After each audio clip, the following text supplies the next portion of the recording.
dwar x'qed irednu. Nistaqsu kif u x'fatta u fejn. Il-Parti Staġġar! Fuq il-Parti Staġġar!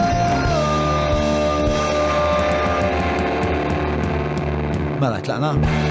Merħba għal-poddat oħra, illum ħaniltaqgħu ma' ħabib tiegħi Andre Pizzuto. Andre Pizzuto huwa l-President tal-Kamra tal-Periti, serva wkoll bħala il-Viċi President tal-Kamra tal-Periti u qabel hekk kien ukoll fil-Kunsill tal-Kamra tal-Periti, b'kollox ilek mal-Kamra tal-Periti għad-daqqa ta' Sab xi 7 snin, issa 8 snin. xi 8 snin.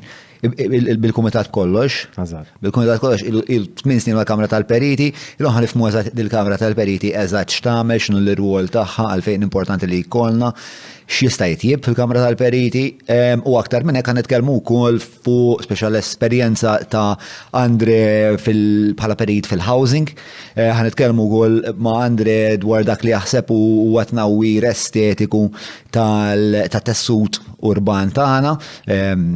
Il-local plans, dal-famus, jew insomma, ma tantx naqa misterjus da dokument DC-15 li għandu da setat maġiċi li b'xi mod jawweċ l-oġġettività universali tal-qisien dwar dan nitkellmu. Dan il-podcast għad ma jista' jkun possibbli mingħajr ħbib tagħna tal-Patreon għal daqstant jekk tixtiequ tiżguraw li xogħlijiet bħal daw ikomplu. Nħeġġitkom tingħaqdu mal-komunità tagħna li qed tikber dejjem ftit iktar kuljum, patreon.com/John Mallija għajr il-programm, il-Patreon ukoll servi bħala post fejn ikun hemm dibattitu ħieles, aktar minn hekk ħajsiru xi avvenimenti, hemm ħafna attività insomma għaddejja bħalissa fuq il-Patreon għal daqstant nħeġġitkom tingħaqdu magħna. Mod ieħor li tiżguraw li dan il-podcast ikompli jikber huwa billi tużaw servizzi u prodotti ta' azzjendi li appoġġjaw dan il-podcast. Fil-każ tal-lum daw l-azzjendi huma il-Browns, Seamless, il-Manux, l-EMS, il-Tronics, il-Lavazza, Garmin, E-Cabs, Franks, Gentleman's Essentials, Derek, Free Hour u Kutriko. Like, subscribe u daw l-affarijiet tas-soltu l-oħrajn, insomma. Andre, kif aħna? Tajjeb. Merħba fostna men. Grazzi. Andre, enkunu speċa sinċira u trasparenti. Inti l-lum jietaw tirrappreżenta professjoni li fija 1200 ruħ jaħdmu din il-professjoni. 1200 bil-warrant. 1200 bil-warrant u għal daqstant inti tħoss ċertu ammont ta' responsabilta għal dak li ġej minn għal qudiem mhux hekk. Tixtieq telabora ftit fuq hekk. Not attent speċi li di dejjem ġifieri mhux hawnhekk biss li dak li ħanajt jirrappreżenta b'mod adegwat il-xewqat u l-aspirazzjoni tal-professjoni wkoll. Sewwa. Mela, naqbdu mal-ewwel fuq entlu għal-qafas tal-konverzazzjoni mbagħad minn hemmhekk speċi nibdew nimirħu lej digressjonijiet li ħajkomplu speċi juruna naqra iktar forsi x'nistgħu ntejbu fil-qasam kemm tal-perizzja li hija kelma li għallimtilhom.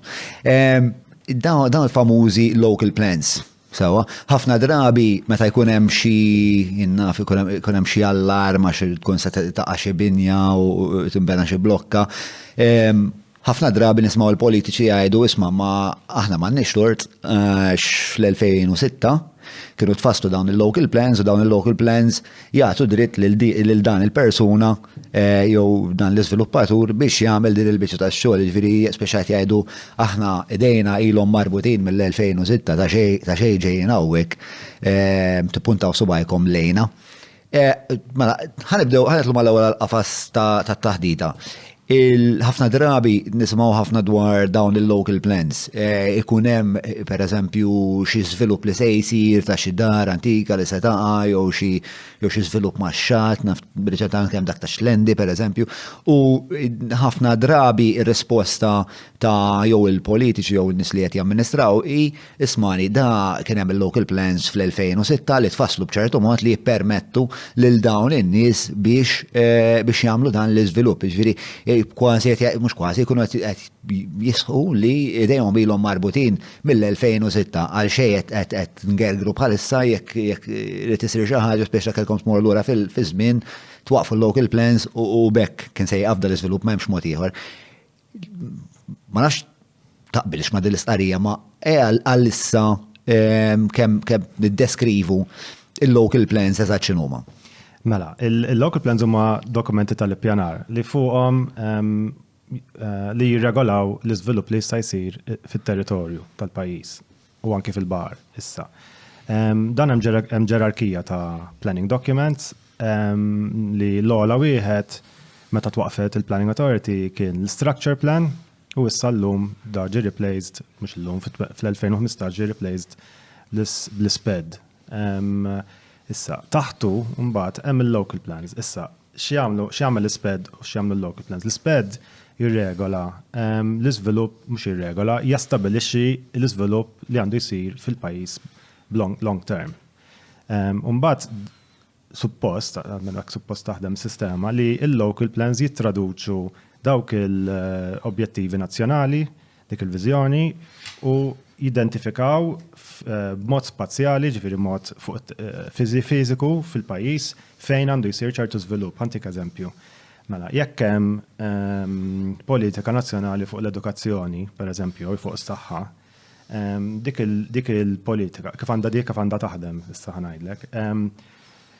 Jekk pereżempju l-Ministeru tal-Edukazzjoni bl-istudju bil-policy research li jagħmel jistabbilixxi li għal 10 snin li ġejjin il-popolazzjoni ħadd tirrikjedi numru ta' skejjel ġodda jew ħajnbidel il-mod kif isir l-edukazzjoni, allura għandna bżonn niżviluppaw faċilitajiet oħra, bħal childcare pereżempju, childcare kienet xi ħaġa reċenti.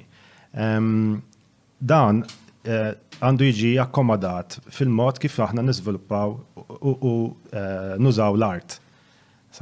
Issa.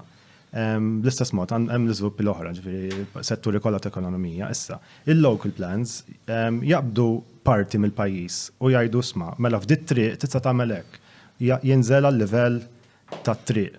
Ġifieri l-ewwel jibdew bl-irħula, mbagħad jibdew ikun hemm fokar fuq bażikament pereżempju ir-raħal jinqasam residential area, town center u industrial areas u kull area minn dawn ikollhom policies magħmulin speċifikament għal dak il-parti tal-pajjiż. Issa, ġifieri il-local plans bażikament li jagħmlu jgħidu sma' hawnhekk tista' tibni daloli u jgħidlek ukoll li tista' tibni dawn l-użi. Pereżempju, jekk inti din l-area hija skedata bħala residential area, pereżempju, mela ġo dik ir-residential area jgħidlek li ma użi huma projbiti. Pereżempju, inti ovvjament jekk inti residential area ma tippendix ħassib tgħid fabbrika, jew disco, jew whatever, clubs, night clubs jew whatever. So, il-local plans iskop tagħhom huwa biex jirregolaw it-territorju biex ma jkunx hemm conflicting uses. Ovvjament, mbagħad ikun hemm affarijiet oħra bħal transport u eċetera, però dak huwa l-iskop tagħhom. Sewa, imma inti l-ewwel għadt li hemm ġerarkija ta' dokumenti u l-iktar għoli fost dawn id-dokumenti huwa l-SPED. Sewa, ibda biex, mela, l-SPED xiddetta u l-kelma SPED li qed nasumija akronim xi tfisser. L-SPED huwa Strategic Plan for the Environment and Development. L-SPED li għandna aħna as such ma jirregola xejn, ġifieri jekk tarah huwa lista ta' objectives li jridu li kellu jilħaq il-dokument finali. Ġifieri hemm lista pereżempju ħanivvinta ma' ġifieri li għandna nipproteġu għall-argument il-wirt kulturali ta' pajjiżna, li għandna naraw li il-trasport ikun sostenibbli. Dawn high level objectives. Sewa. Li għandu prinċipji. Li għandu nieqes l-SPED, però li ma jsettjax targets u strateġija kif telħaq dawk l-objectives. Allura l-essa l-fejt. Isu l-introduction. Adatti. Ġifieri l-għawa strategic, la fih plan, la ġifieri aspjanta ma fih da dokument. Ġifieri dak huwa waħda mill-problemi li hemm ġo dan il-dokument li bdejt ngħidlek qabel tal-Ministeru tal-Edukazzjoni u l-Agrikoltura u dal-affarijiet. M'hemmx transposition ta' dawk il-plans li għandhom kull Ministeru, kull Dipartiment u kull awtorità fi strateġija tat-territorju fiżiku tal-pajjiż. Din hija waħda mid-defiċenzi kbar li għandna fis-sistema tal-ippjanar. Sewa, jekk jiena nkun saħ tal-argument, il-Ministru tal-Edukazzjoni, u issa deċidejna li ħaniftħu child cares, per eżempju. F'dak il-każ, li minn daw iż-żewġ dokumenti jiġi affettwat l-SPED jew il-local plans? L-ebda waħda minnhom fil-verità illum. Mela kif nakkomodaw? Bil-permessi, bl-applikazzjonijiet. Ġifieri, għax is-sistema tagħna mhijiex bbażata fuq planning, huwa bbażat fuq development control. L-kontroll tal-iżvilupp mhux fuq l-ippjanar. Issa, differenza bejn waħda u l-oħra. So crisis management? Mela, l-ippjanar huwa bażikament kif konna ngħidu qabel. Mela, jiena llum jagħtaw 10 sin oħra tnasalaw u nagħmel strateġija. Dak huwa planning. U dina teżisti f'kull settur tal-ħajja, ġifieri jekk jiena għandi business, sawa niftaħ business, mela jiena nagħmel business plan, ngħid illum bdej b'da l-kapital, sa jiena t-target tal-business tiegħi irrid inwasslu saw u nara kif ħanasal minn hawn sem. L-istess jinnaf ħajkollna baby. Sawa irrid nara pereżempju jien xirrid nipprepara, eċetera. Daw kulħadd jagħmel planning, sejjer holiday. Fejn sejjer, fejn ħanibbukja. U mbagħad tmur u l-objective huwa li tilħaq lan li inti bdejt bih. Ġifieri planning huwa xi ħaġa li kulħadd jagħmel kuljum ta' kuljum. Issa, fil-mod kif niżviluppaw il-pajjiż mhux qed isir. Issa, li qed nagħmlu huwa development control. Mela jiena nistabbilixxi l-parametri jiena ħanħallik tolli saw. Jien ħanħallik jekk tapplika, inħallik tagħmel hekk u hekk. Sewwa. U nagħmellek il-paletti ngħidlek inti tista' taqaf il-parameters, inti tista' saw, lem mhux ħanħallik tasal. Però jekk jiena għandix jekk naqbdu fuq child care centers, hekk għandi bżonn fil-pajjiż 15 il-child care center. U fejn għandu bżonn, ma mhux irregolat imkien, ġifieri jekk jiena l-pajjiż jiflaħ jew mhux jiflaħ, għandu bżonn 15 il-child care center. M'hemmx strateġija, jew li nara li nilħaqhom dak il-15, jew li nara li ma nibqgħux għaddejjin nagħmlu child care centers kull imkien. Sewwa. U bl-istess tidri anki pereżempju fil-catering għall-argumenti. Però child care centers pereżempju hemm regoli, fis-sens li naf li għandek bżonn kwantità ta' outdoor area, ma tistax tkun fuq main road minħabba tfal, li pereżempju ma tkun hemm elevation li tkun wis olja minħabba pushchairs, wheelchairs, eċetera. Imma dak mhux ippjanar. X'jiġi dak? Dak huwa regolamenti biex kif tiddiżinjah il-child care center. Imma la darba il-local plans, il-child care, il-vizjoni ta' child care nħolqot ħafna wara il-local plans. F'dak il-każ, kif jiġu integrati fil-local plans? Għax il-child care centers, mela, waħda mir-regolamenti taħt il-Planning Act huwa Use Classes Order. Issa, il-Use Classes Order bażikament jikklassifika l-użi differenti li wieħed jista' jibni. Per eżempju, Class 1 huwa residential. Class 4 huwa commercial, Class 4A huwa l-uffiċini, Class 4B huwa l-ħwienet, 4C il-bars u l-4D il-restaurants. U għal kull kategorija mill-classes tagħha. Issa child care center taqa' taħt waħda minn dawn il-classes. Issa, fil-local plan inti ħassib ġo area partikolari, jekk ix residential area, jekk ix town center, etc. ħassib li dawn il-use classes huma permissibbli. Sewwa. Ġifieri jekk il-child care centers jaqgħu taħt dik il-use class li ma permessa f'dik l-area, mela ħajtu permess. Sewwa, okay. Ġifieri jiġu inkorporati ġo kategoriji oħrajn. Taħt il-social, jidher li taħt il-social use classes, jew jaħseb taħt dawk taħ. Sewwa. Jidher li class 2 qiegħda. Ġifieri jiġu integrati. Jiġu integrati. Diġà previsti, ġifieri jitlu taħt dik il-kategorija. Mela, isu qed ngħidu l-SPED mhux daqshekk utli għax isu prinċipji però ftit astratti mingħajr essaġġ direzzjoni. Eżatt. Sewwa. Mbagħad għandek il-local plans. X'kien lan ta' local plans għalfejn għamilnihom? Anzi, qabel il-local plans konna nagħmlu.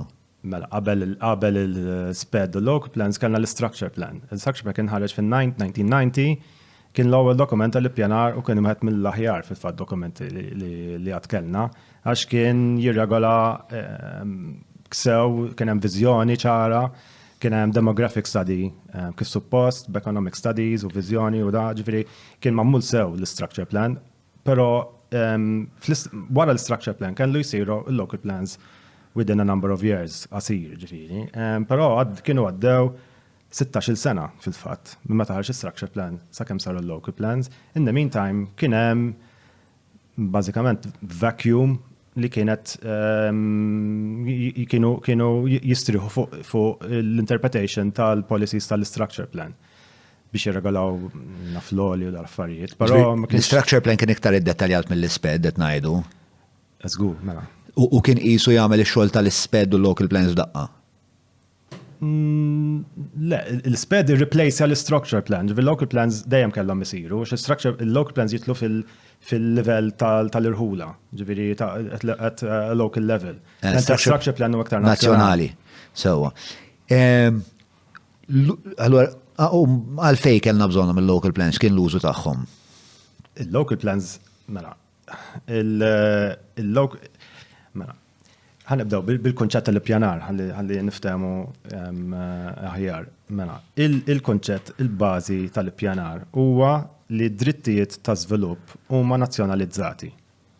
Ġifieri id-dritt ta' żvilupp ma jeżistix. Sewa. Ġifieri jien u int dak id-dritt m'għandniex. Ġifieri tisma' ħafna kliem hemm barra dwar development rights. Development rights ma jeżistux. Il-konċett bażiku tas-sistema tal-ippjanar f'dinja kollha hija li d-dritt ta' żvilupp huwa nationalized. Issa, dak id-dritt jiġi released parzjalment mill-istat permezz ta' permess.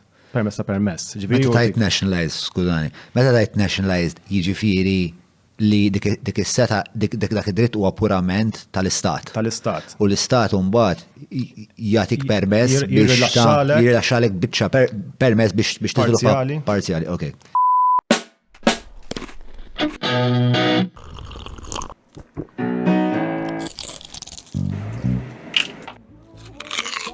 Know your food. Book your food intolerance and allergy test now. Browns. Ġifieri inti għandek l-ownership. L-ownership dik dejjem tiegħek dak huwa dritt fundamentali tal-bniedem li inti kollok il-proprjetà tiegħek. Imma ma tistax tagħmel li trid biha. Tista' tuża.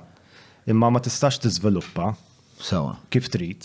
Issa, l-iskop tas-sistema tal-ippjanar hija li tara li l-iżvilupp li jsir ġol-pajjiż ma jimpinġix b'mod negattiv fuq il-komunità.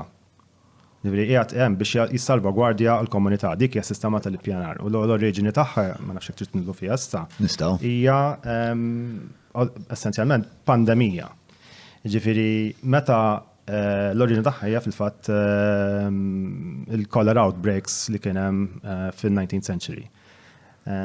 Li ġara kien li fl-industrialization kien hemm taqlib soċjali sostanzjali. U li ġara kien ovvjament il-mod, il-struttura tas-soċjetà u l-mod kif u l-ekonomija bdiet tinbidel b'mod drastiku, b'mod rapidu. Allura n-nies li kienu jgħixu fl-irħula, jaħdmu fil-bidja, eccetera, bdew jimmigraw għal ġol bliet biex ikollhom impjieg iktar forsi f'moħħhom almenu dik kienet il-myth li kellhom meta kienu jgħixu barra li ħajkunu iktar aħjar u ħajkollhom forsi stabilità, iktar inqas tabatija mhux qed naħdmu fix-xemx, jaħdmu l-art u jbatu jew fix-xita. Allura kien hemm dik l-attrazzjoni tal-industrialization u n-nies bdew jitilqu mill-villages u jmorru ġo cities. Issa, x'ġara? Is-cities ma kinux, l-bliet ma kinux ippreparati biex jilqgħu għal dik il-migrazzjoni tal-popolazzjoni f'daqqa u ma kienx hemm akkomodazzjoni biex jilqalihom. U li ġara kien li n-nies bdew jgħixu f'ambjent degradat.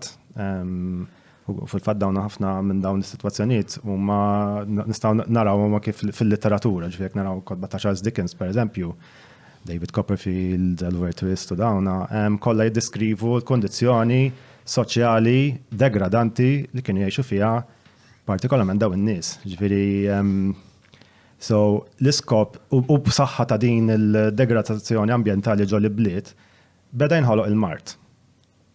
Minħabba li kulħadd jgħix fuq xulxin. Kull xiex fil-xi ma kienx sistema ta' dranaġġ li ġara kien bażikament biex speċifikament din il-sitwazzjoni partikolari in-nies kienu jitfgħu id-dranaġġ kollu ġo Thames. Ġo Londra. Ġifieri il-dranaġġ kien imur ġo Thames. Issa kien hemm ma fxejdu, la dik li tittella l-ilma water fountain, li tittella l-ilma bil-bramel biex imordhom ġoddar, ġo Soho, Londra. U dana dew jitellaw l-ilma, jihdom bil-bramel, anyway, at some point, dew jimirdu n-nis. U dit bitinfirex il-marda, ma Londra kollha, u bat pitċa kulħadd, kemm ħafna mwiet. Sakemm kien hemm dat tabib John Snow, Dr. John Snow, li ndowna li ġejja minn din il-water fountain. Umbat nduna li ġeja minn ġo Thames. Anyway, u minn hemm beda dew deħlin ir-regolamenti tas sanità. Ir-regolamenti sanitarji. Fejn bejn jirregolaw id-dranaġġ, jirregolaw il-btieħi, jirregolaw id-djar kif kellhom isiru, għax ovvjament indunaw li l-kaġun ta' dan il-mart kien l-ambjent ħażin li kienet jgħixu fih. Il-btieħi kif jaffettwaw is-sanità? Għaliex il-btieħi għax waħda mill-affarijiet li rridu jaraw huwa li jkun hemm biżejjed ventilazzjoni u arja u kemm jista' jkun naqsu l-umdità ġod-djar biex in-nies li qed jgħixu d-dar tagħhom jgħixu f'ambjent adegwat. Ġifieri dan kien hemm in-nies jgħixu 20 ruħ ġo kamra pereżempju. Sewa.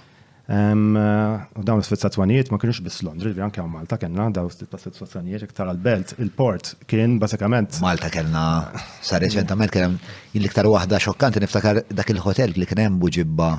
Tiftakru? Wara s-sinema. Kien hemm mbagħad darba għamlu rejd il-pulizija ġu dal-hotel sabu xi 1000 fruħ minn għalija jgħixu ċekkja għadha numru għax nasib 1000 fruħ huwa numru eżaġera. Imma l-ammont ta' nies li ħarġu minn dak wieħed danu. L-ammont ta' nies li kienu ħarġu minn dak il-hotel kien ġifieri kien isu bir bla isu l-basket ta' Mary Poppins. Kasiħor, n-nies jgħixu ġal-istalel, melux il-massa. Kena eżatt, n-nies jgħixu fl-istalel. Paloma Xanti jismu l-bini, apparentament. X'ismu? Paloma Xanti.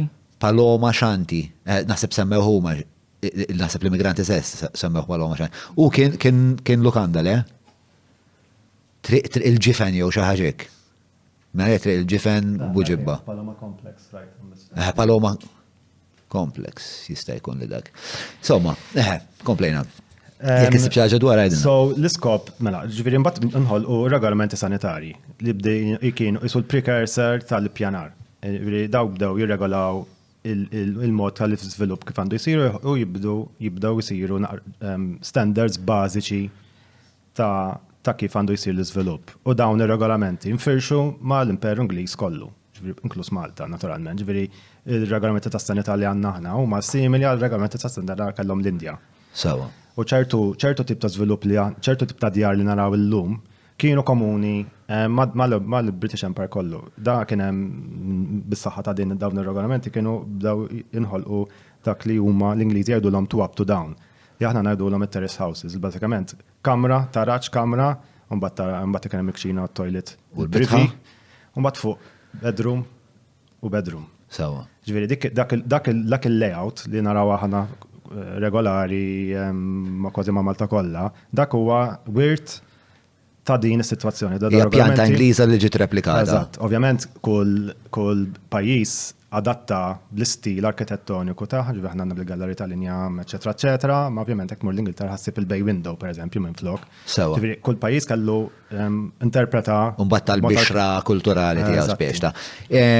U mela, ġifieri s'issa ngħidu li l-ippjanar beda minħabba li kien hemm ħtieġa li jsiru speċa ċerti bidliet fil-mod kif kienu qed jinnegozjaw is-sanità tagħhom in-nies. Għal daqsan speċa bdejna nippjanaw. Issa, kif torbod di mal-fatt li kellna bżonn il-local plans? Jew hemm iktar xjienat fuq l-ippjanar biex nefhmu. L-ippjanar ġifieri l-iskop tiegħu huwa bħal bażikament l-inizjattivi governattivi iktar soċjali biex jiddefendu id-dajjef minn minnu iktar b'saħħtu. Issa, ġifieri id-dajjef huwa l-persuna ma taffordjax tixtri iktar minn ċertu ammont, tasawhom fuq iktar minn ċertu ammont. Almenu bis-saħħa tal-sistema tal-ippjanar, inti għandek assigurat li l-iżvilupp mill-basic standard ħajjiġi mill-ħuq. Issa. Is-sistema tal-pajjiżna mhuwiex iffukat fuq jiena. Mela, jiena għandi, pereżempju, daħlin għall-argument 10,000 nies ġod il-belt u rrid nara kif ħanokkomodhom. Mela jiena għamel strateġija, nippjana u ngħid isma' jiena qed nara li l-migration tal-popolazzjoni interna ġol pajjiż tiegħi qed titkellmu fuq pajjiżi kbar sewwa. Qed tirrikjedi li jiena nakkomodhom ġol pajjiż u biex nevita li kolli kollas ambjentali kif kelli fl-Industrial Revolution, jiena ħanara li kolli nippjana żvilupp biex nakkomoda dawn l-10,000 ruħ u magħhom irid nippjana l-iskejjel tagħhom, l-healthcare tagħhom, recreational parks u dal-affarijiet u faċilità oħra biex dak il-komunità jkollha basic quality of life aċċettabbli. Issa, aħna x'għandna hawnhekk? Aħna għandna sistema fejn dan ma sarx. Jew mhux qed isir. U minflok inħallu l-privat jiddeċiedi. Sewwa. Permess tal-permess. Ġifri il-parametri huma miftuħin biżżejjed li jien nista' niddeċiedi li ġol biċċa art li jiena xtrajt. Niżviluppa dak li jidher li jien. Ġifri jiena llum jidher li rrid niżviluppa childcare center niżviluppa. Jekk irid niftaħ ħanut tal-burgers niftħu wkoll. Imma il-Planning Authority xorta trid tarbel l-applikazzjoni tiegħek. Imma s-sistema li għandna aħna hija development control mhux planning, ġifieri hija mhijiex proactive, ma taqbadx isma' jiena għandi bżonn nimplementa strateġija. U m'hemm ħadd li jimplementa strateġija minnaħa tal-istat li għandna huwa li l-privat jistabbilixxi plot, site, u xivejri wasal, u minħabba li din m'hemmx koordinazzjoni tal-outcome, it is impossible to predict fejn ħanaslu. U l-outcome anki mill-lat estetiku tal-li qed naraw huwa waħda minnhom konsegwenza ta' din il-fatt li mhux qed nippjanaw il-territorju tagħna kif suppost. Li għadu mhux daqshekk ċar f'moħħi kif għalfejn il-local plans ma tirrigwardhomx bħala strateġija. Għax mhijiex strateġika, il-local plans mhumiex magħmula kieku l-local plans jgħidu sma' ġaħal tarxien għall-argument, jiena għandi over the next 10 years, ngħidu jgħid isma' jiena għandi bżonn niżviluppa X amount of housing units, skola hawnhekk u football ground da, eċetera. U ngħid isma' mela dawn ħanħallihom f'idejn il-privat u dawn ħanħassibhom jien. Nrid nakkomoda t-toroq, nippjana r-rotot tal-karozzi tal-linja, eċetera, eċetera. Dak huwa pjan. Mentri aħna li għandna huwa jiena għandi dil-art. Hawnhekk residential area, hawnhekk hekk, fidejkom. Issa mbagħad nibda nirċievi l-applications u jekk li nirċievi nipproċessahom bbażi tal-policy. Il-policies tal-local plans mhumiex planning policies u din hemm misnomer li spiss naraw anke fil-medja. Il-local plans, il-planning authority m'għandix planning policies, għandha development control policies. Jiġifieri jissettja il-parametri ta' fejn nista' nasal. M'hemmx policy. Mela jiena il-policy tiegħi tal-planning authority hija li jiena rrid nakkomoda X amount of housing. Ħanara kif ħanagħmel. U nivżviluppa l-policies, isma' jiena aħna ridna. Allura jekk mhux mela jekk mhux dan il-ħsieb kollu, jekk m'hemmx, jiġifieri inti tgħid li wara l-local plans m'hemmx strateġija, allura x'hemm? X'wassal biex ikollna l-local plans? Xi taħsib sar? Li sar dak iż-żmien kien li huma għamlu riċerka dwar popolazzjoni kon għamlu carrying capacity tal-pajjiż u mbagħad qasmu l-iżvilupp bażikament ma' Malta kollha. Ġifieri wessaw il-boundaries għax ma nistgħux il-local plans li għamlu wkoll wessaw development boundaries. Li huma kabru l-irħula. Mbagħad ftit wara mbagħad kienu saru rationalizations ukoll. Il-rationalizations meta saru? Ftit wara, xi sena u nofs wara.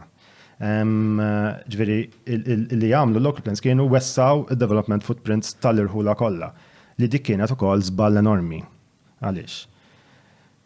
Meta inti hemm kelma teknikali, meta inti tifresh l-iżvilupp mingħajr flok tikkonċentrah qed tikkrea dak li jgħidulu urban sprawl. Issa urban sprawl hija waħda mill-ar forum ta' żvilupp li tista' jkollok. Għaliex, għax inti qed tkabbar il-development area u qed tagħmilha aktar diffiċli biex wieħed jasal biex jieħu servizzi u tinħoloq komunità. Ħan nispjega forsi naqra aħjar.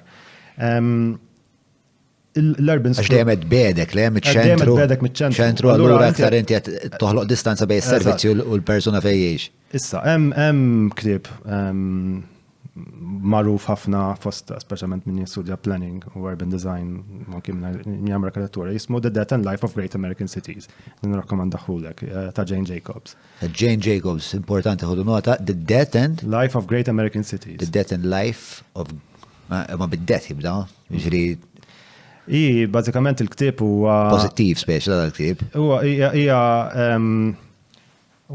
dokument dwar huwa ktieb dwar hija ġurnalista kienet tiffokat fuq planning issues u kienet tagħmel ħafna observations u empirical studies fuq il-komunitajiet lokali ta' ċertu bliet li kienet tgħix fihom. U dan għadu sal-lum ġifieri mantra ta' min irrid jippuxja planning li huwa aktar maħsub u iktar empatiku lejn il-komunità kollha. U fihi tiddeskrivi tagħmel comparison pereżempju tidħol ħafna pereżempju fuq densification. U għax kien hemm dak iż-żmien kultura joħsib paradigm li density equals slums. Li anke ġibni għaw Malta u koll, ħafna nis kien jasbu li slums huma kawżati minħabba id-dense population li hemm ġa fiha. Mentri fil-fatt kienet iktar roħta taqra l-ktib tara li kienet urid li mhux il-każ. Il-slums ma jiġix ikkreati minħabba density, anzi density jiġġenera community well-being, jiġġenera economic activity, jiġġenera vibrancy ġol-belt. U jġenera anki opportunajt, per esempio, kulturali li. Pero bla dubju hemm limitu, hemm limitu, però jekk ikun ippjanat sew ma jkunx hemm issues, il-slums jinħolqu fejn għandek degradazzjoni ambientali, mhux fejn għandek density. Jekk inti tara per eżempju, għantik eżempju forsi iktar reċenti ġo Malta stess, naraw il-biċċa tal-imsida fejn kien hemm lajn tal-ħassalin. Sawa. Hemmhekk ġara. U għaliex saret slam dik. U fitik eskadat aktar local plan eskadat bħala slam clearance area. Dik il-parti tal-imsida flok provajna nifmu xi kawża li tasal li tiġi slam. Sawa. Ikklerjajna il-build fabric u tarjarna il-historical composition kollu, historical fabric kollu tal-bini li kien hemmhekk. Il-degradazzjoni ambientali, ovvjament ma tħallx fil-żam, però nista' nifhem x'kienu dinamiċi li ġara hemmhekk. L-ħaġa kien hemm il-flooding. Sawa li ġa kien kaġun ambientali negattiv. U t-tieni ħaġa kienet l-infrastruttura tat-toroq li nbniet madwar dik il-komunità. Għax l-imsida ġiet maqsuma fi tlieta. Għandek dik il-roundabout enormi fejn l-labor il-każi tal-labor u għandek il-moment tal-ġurnakazzjoni, eccetera. Mbagħad hemm il-Golden Seven u hemm ukoll. Hemm dik it-tela li titla' li għall-università, u mbagħad għandek it-triq tal-wiet. Issa, dik qasmet l-imsida fi tlieta. Sawa. Skużawni tatt il-mikrofon. Terġax ħaqqal. Mela, il-komunità l-imsida nqasmet fi tlieta. U m'hemmx connection bejn it-tlet komunitajiet għal daw biex jaqsmu min-naħa l-oħra. Impossibbli. Allura x'ġara? ċertu partijiet tal-imsida li forsi ma kellhomx amenities bħal ħwienet, eċetera, ma kellhomx il-knisja viċin, eċetera. Bdew jaqgħu lura. U bdew jitilqu n-nies u jew ħallhom abbandonati id-djar jew jispiċċaw nies babba problemi soċjali jgħixu ġo fihom għaliex kienu the most what they could afford. U allura dik il-parti tal-imsida ġrala li ġrala għaliex tħallit taqa' fi stat degradat ambientali, simili għal ma dejna nitkellmu fuq l-industrial revolution. Ġifieri is-soluzzjoni għall-imsida kienet kellha tkun a planning solution. Issa, Sa minn meta l-EMS ġiet stabbilita, lan kien wieħed li l-enerġija fid-dar tiegħek tiġi ġestita bl-akbar effiċjenza possibbli permezz ta' pannelli solari, solar water heaters u firxa ta' prodotti oħrajn li jistgħu jifrankawlek sal-€1,200 fis-sena. EMS, Energy from out of this world.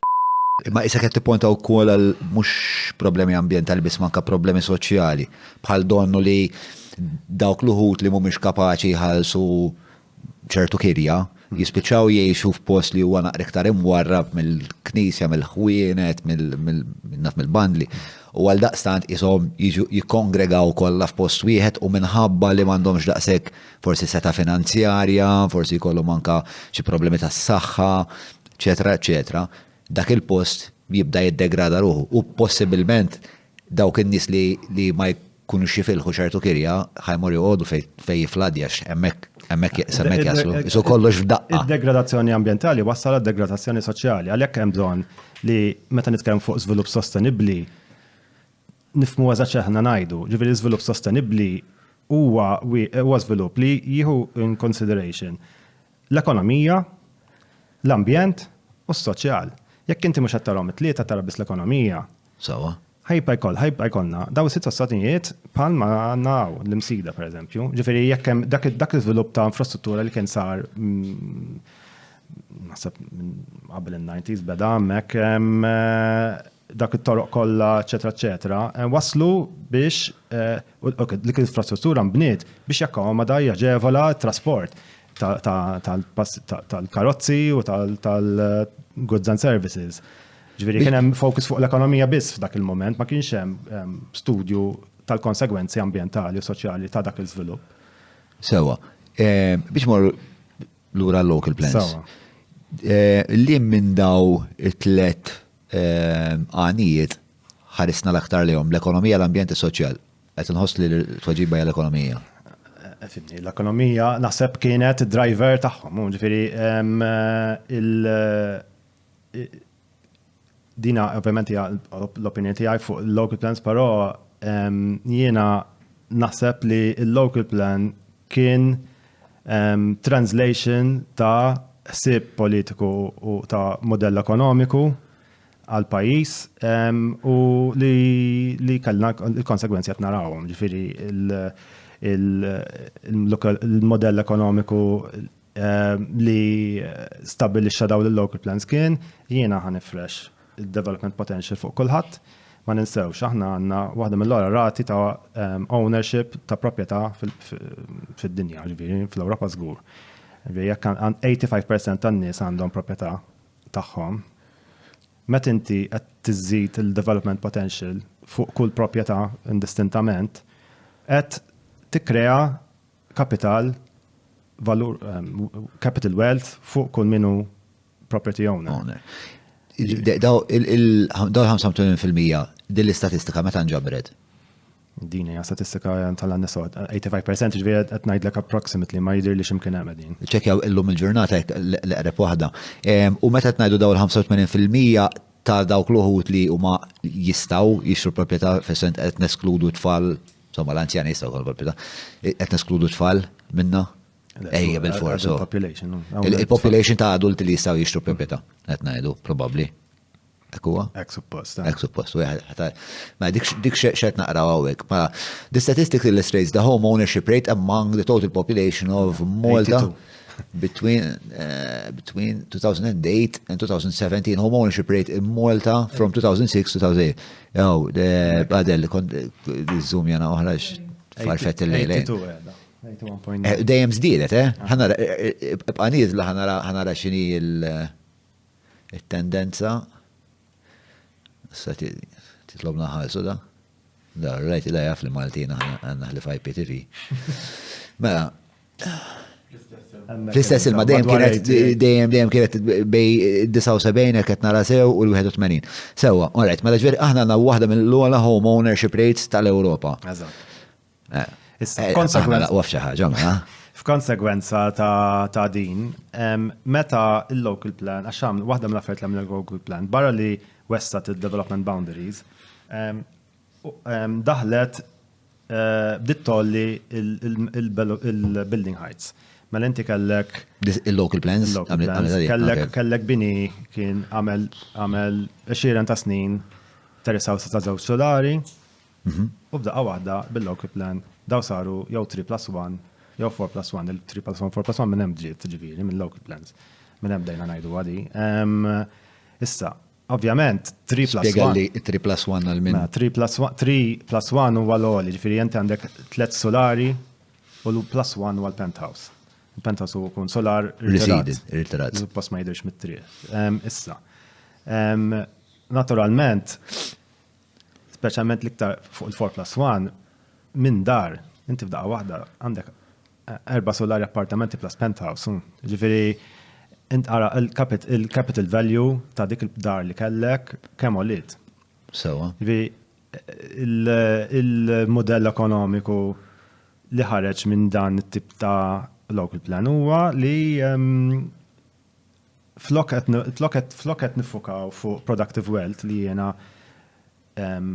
entrepreneur, I use my ingenuity, ħanara kif ħanikrea business, ħaniżviluppa idea, jiena ħanikkaxxja, ħanoħroġ il-valur kapitali ġol proprjetà tiegħi, nirreleasja, nibni u nbih, u mbagħad nara kif ħanerġa' ninvestihom f'proprjetà oħra. M'hemmx kultura ta' entrepreneurship ġol pajjiż, ġifieri ftita u entrepreneurs li Ifittxu l-innovazzjoni minn flok. Biex ta' di kważi minħabba il-tendenza ta' kif żviluppa is-suq tal-proprjetà. Biex inti li tinvesti fil-proprjetà kważi dejjem kienet l-iktar ħaġa sigura li tista' tagħmel. Fil-verità l-unika ħaġa fejn taw tinvesti.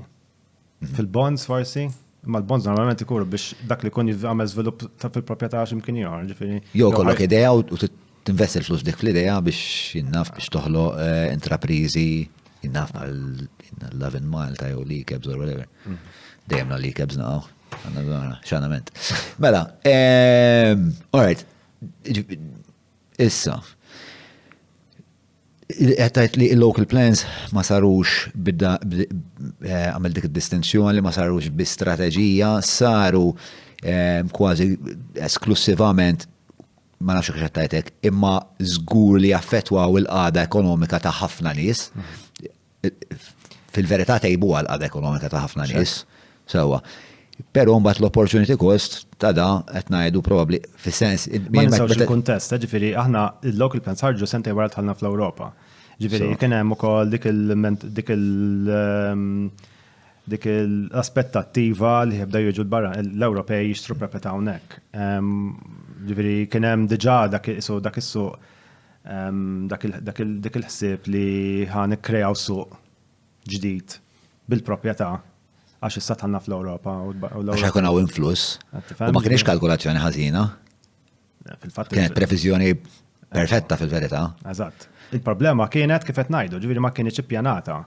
Ġifieri li ġara kien kif qed ngħidu għalhekk ir-riżultat huwa li hu jekk jiena llum għandi terrace house u jgħid komdu m'għandix interess niżviluppa, imma taħdejja għandu.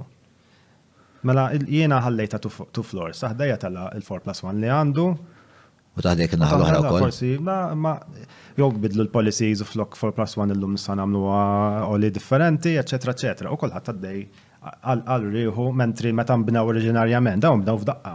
Ġvek dara dawk it-terrace house li bejna ngħidu 2 up to down ta' naf il-Gżira, l-Ħamrun, l-Marsa, daw il-postijiet li nbnew ta' Sliema li nbnew fi żmien l-Ingliżi. Daw nbnew ħafna drabi ikun landowner wieħed. Perit wieħed jiżviluppawhom kollha f'daqqa, u mbagħad ibijawhom jew jikruhom whatever. Mentri daw plot. Allora m'hemmx koordinazzjoni, m'hemmx cohesiveness, m'hemmx koerenza bejn fil-iżvilupp li tisir. Jiena wkoll li daħalli f'moħħi li meta bdejt tgħid isma' minn terrace house inti f'daqqa waħda li tista' taqsama u toħroġ 4 appartamenti. Jekk kulħadd f'dik it-triq minn din naf fil-lira ta' 10 djar kulħadd jagħmilha di f'daqqa waħda għandek 40 household. Sewa, għal dawk l-40 household, il-local plans kienet tagħmel konsiderazzjoni li daw ħajkollhom bżonn ħwejjeġ oħra għajr fejn joqogħdu, ġifieri sistema ta' drenaġġ edukattiva. Għax din hija l-problema tal-local plans, mela waħda minnhom. Per eżempju, jekk jiena filli għandi 20 dar ftit triq 2 stories, sewwa familja f'kull dar, 20 dar familja waħda f'kull dar minnha. F'daqqa waħda għandi 20 times 4, sewwa għandi 80. Kollha, ovvjament, imqabdin ma' sistema ta' drenaġġ. Is-sistema ta' drenaġġ kienet upgraded biex tilħaq għal dawn l-ammont ta' nies. Is-sistema ta' distribuzzjoni tad-dawl ġiet upgraded qabel ma tibda ħarġin il-permessi jew impari passu mal-permessi biex ma jkollniex toħta dawl, per X'inhi eżempju. tweġiba? Le, Ma saritx. U peress li ma saritx inħolqu problemi. żgur. Ġifieri qed ngħidlek, ġifieri toħta dawl, hija issue ta' distribuzzjoni tad-dawl ma kienx hemm pjanar. Jekk qed naraw pereżempju l-flooding li hawn tagħmel naqra xeta jfladja kull imkien.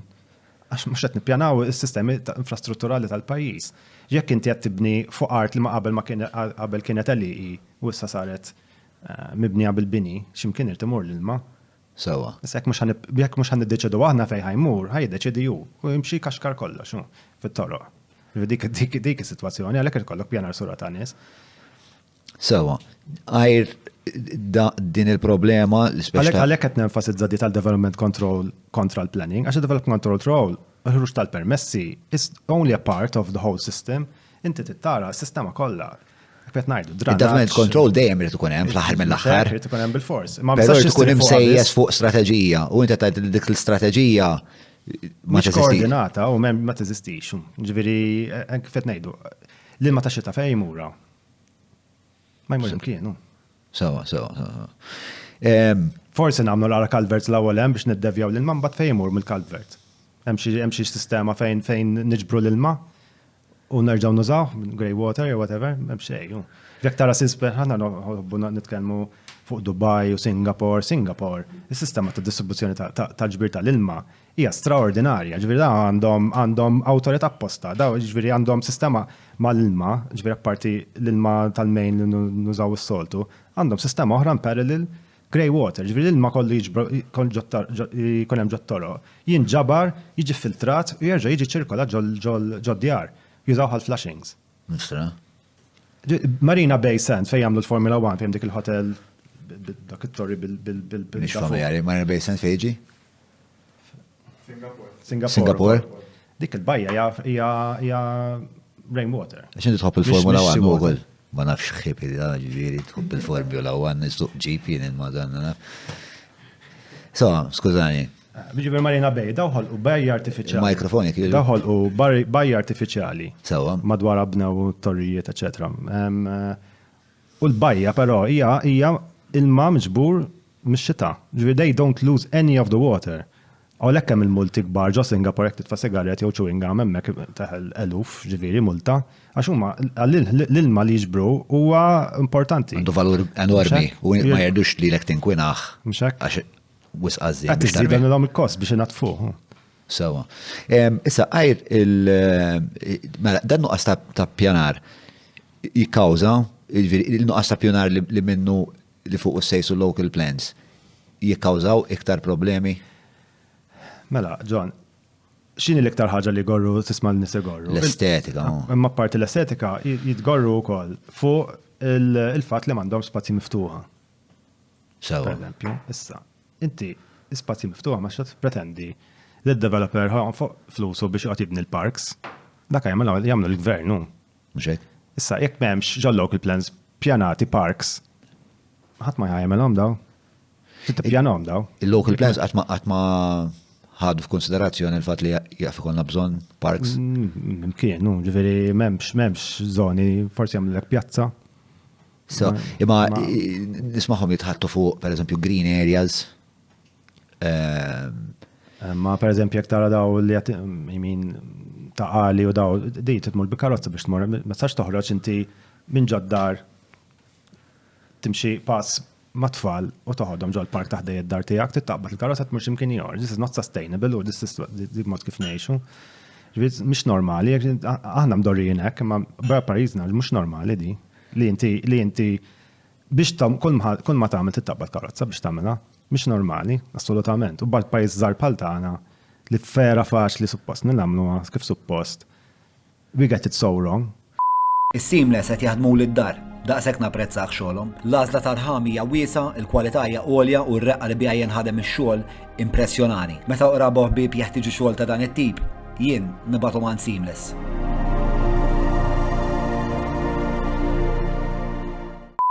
Imma l-fej daqshekk faċli nagħmluha meta tqis li għandna population density daqshekk kbira, għandna influss dejjem ikbar ta' barranin deħlin Malta. Allura għandna b'konsegwenza għandna l-problema tal-urban sprawl.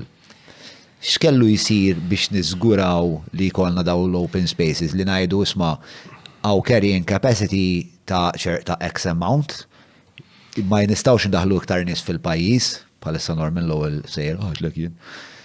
U għal daqstant niddeċidu li jisma' it-tessut urbani jasalsa u għawek minn għawek qudiem green area bej l-irħula ħajkolna iktar pjazzeret spostijiet fejn ġabru n-nies. Jiena l-ħoġa nitkellem fuqna la semmejta di fuq ta' population density. So, Għax hija naqra red herring. Di ta' kont qabel f'ħajja oħra meta beda l-consultation fuq l-SPED 2010. Kont paper fuq di tal-density, għax kienet iddejjaqni din li ngħidu li għandna population density kbira u di kienet il-ġustifikazzjoni għaliex wessaw il-boundaries, development boundaries, li kienet fil-verità skorretta, għax inti għandek population density u għandek urban density li mhumiex l-istess ħaġa. Population density jataqbad il-popolazzjoni tal-pajjiż division by il-land area tal-pajjiż. Issa ovvjament Malta hija żgħira, ġifieri il-countryside huwa limitat. Ma jekk inti taqbad għall-argument ta' Sliema, taqbad it-territorju ta' Sliema u l-popolazzjoni ta' Sliema biss jew ta' Ħal-Ormi jew ta' Xlendi jew whatever, tagħmel kemm il-popolazzjoni ta' Xlendi division by kemm fiha square meters l-art. Il-urban densities mhumiex daqshekk għolin. Ġifieri hija misleading li ngħidu li għandna densities għolin. Il-cities ħafna minnhom il-towns ta' Malta mhumiex daqshekk għolin, ġifieri aħna 2-3 floors mhumiex għoli. It's not that dense. Tiflaħ iktar density u toħloq iktar ambjent komunitarju. U anki ċertu attivitajiet għandhom bżonn id-density biex isiru. Jekk aħna pereżempju qed nitkellmu pereżempju fuq attività kulturali, mhux qed tagħmel teatru ġo raħal li huwa limitat fil-kapjenza għax mhux ħa trendi di, għallu jekk inti tibni density, pereżempju l-attivitajiet kulturali kollhom iktar patronage. Għalhekk is-cities tara ħafna teatri u dal-affarijiet għax hemm density ogħla u hemm iktar domanda liha. Għax hija waħda mill-recreational outlets ta' min jgħix ċa city. Issa Malta m'għandniex dak l-ambjent urban għadna l-identità tagħna bħala pajjiż, għadna maħniex ma stabellixxajniex b'mod ċar, għadna fl-ħaġa għandna dil-mentalità li il-belt, il-Furjana, ta' Sliema, Gżira, kolħat talih. Meta daw fil-fatt huma mill-lat ta' planning sistema urbana waħda. Anke dik il-brain barrier qed tagħmel effett fil-mod kif nirregolaw il-pajjiż. Jekk kieku jiġi barrani hawn Malta jgħid isma' il-belt hija mill-Kalkara sa Baħar iċ-Ċaq. Mbagħad komplement villages, outskirts tal-belt. Ġa dik tagħmel differenza l-mod kif nippjanaw regolaw it-territorju. Għax imbagħad tibda tiffoka develop ċertu areas biex tiddensifika lilhom u l-irħula ma tħassarhomx billi tibni blokkok ta' flats mad-dawra tagħhom. Tħallihom b'dik l-entità rurali li għandhom li hija ċ-ċarm tagħhom li jagħmluhom sbieħ. Imma issa dik il-ħaġa. Dik fil-qeħes saret. Ma dak huwa dawn ma żballiju. Sewa. Sejtni xem ħażin fil-lokta. Sewa. Dawn huma ħodt minnhom hu. Mela, ġifieri qed ngħidu meta l-politiċi tagħna tal-lum jgħidulna għal xejn qed gergru minħabba xi żvilupp jew ieħor għax il-local plans ta' 2006 jiffaċilitaw din ix-xorta ta' proġett. Għandhom raġun? Iva u le. Għalix? Because you can always fix them, titarranġamu. Li għat jiġri li jinkollu tara anki il-mod kif il-diskors anki politiku li jisir. Isu lobba ta' chicken minn ħajda l-ewwel, fimt? Speċi minn jimmux ħammissam il-local, ħadd ma jkun irid ħammissam il-local plans għax l-impatt li kollha fuq il-capital wealth tan-nies taf tkun hemmhekk, ma jridu nideċiedu, jew rridu pajjiż li nkunu kburin bih u li kun żvilupp mat-tajjeb u li aħna ngħixu kuntenti ġo fih. Jew kellha nibqgħu dejjem dis-sistema fejn kulħadd jagħmel li jrid u jibni u jagħmel u l-konsegwenza ma nikkonsidrawiex. Però Ġifieri ikun hemm mill-lat politiku dik tiġi di, ġifieri mhux ħadd tiġi mhux niġi jien u nsolvija. Ġifieri tkun hemm rieda politika mill-ġiex naħat u flok. Però ġieli kellek taħdidiet ma' ministri jew nies li faslu policies li staqsew kisma x'nistgħu nagħmlu fuq il-problema tal-local plans li speċi problema rikorrenti. Il-Ministru tal-Ippjanar tal-lum tkellimna kemm il-darba fuq għadin li għamelu kienet li waqaf l-Intelligent Planning Consultative Forum li fuq hemm diversi stakeholders u l-objectives, tlet objectives li għandu dan il-forum huma waħda li jfaslu sped ġdid, it-tieni waħda li jaraw sitwazzjoni rigward l-estetika, t-tielet waħda kienet biex jirrevedu l-policy rurali. Ġifieri dak huma tlet objectives ta' dan l-IPCF issa. Tkellimna, I mean, jina ma nix ponta fuq person individuali, pero miex faċli din is-sitwazzjoni biex issolvija. Le, assolutament, mux jien qed nimmaġna ġifieri jaf joħorġu n-nies fit-toroq speċi jekk inti f'daqqa waħda fil-li xtrajt plot għal ċertu ammont ta' flus li inti minn għalik tista' tiżviluppa u toħroġ minna naf 30% għalih u b'fdaqqa waħda din il-plot mux tal-li ma tistax tagħmel liħ minna tal-li tlift il-flus.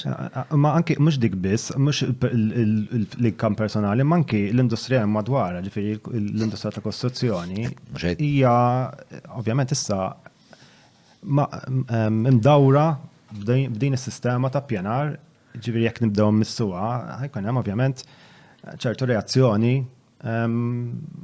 u anke forsi biża li isma' speċi sa nitlef xogħli u mhux il-kostruzzjoni biss, darba bdejn nitkellem ma' estate agents, dem industrija sħiħa madwar dan is-settur. So mhijiex faċli li jkun hemm deċiżjoni politika sakemm ma tkunx strateġija fit-tul u komuni bejn iż-żewġ partiti biex ma jkunx hemm kontroversja. Ġifieri jekk ikun tnej jaqblu l-isma, we've crossed the line, ejja naraw kif ħanerġaw start from scratch u naraw kif ħanerġaw li fadal u ma jkunx hemm kontroversja politika, den ma jkunx hemm dil-biżax nitlef il-vot, għax kont qed jaqblu li ħajamluha.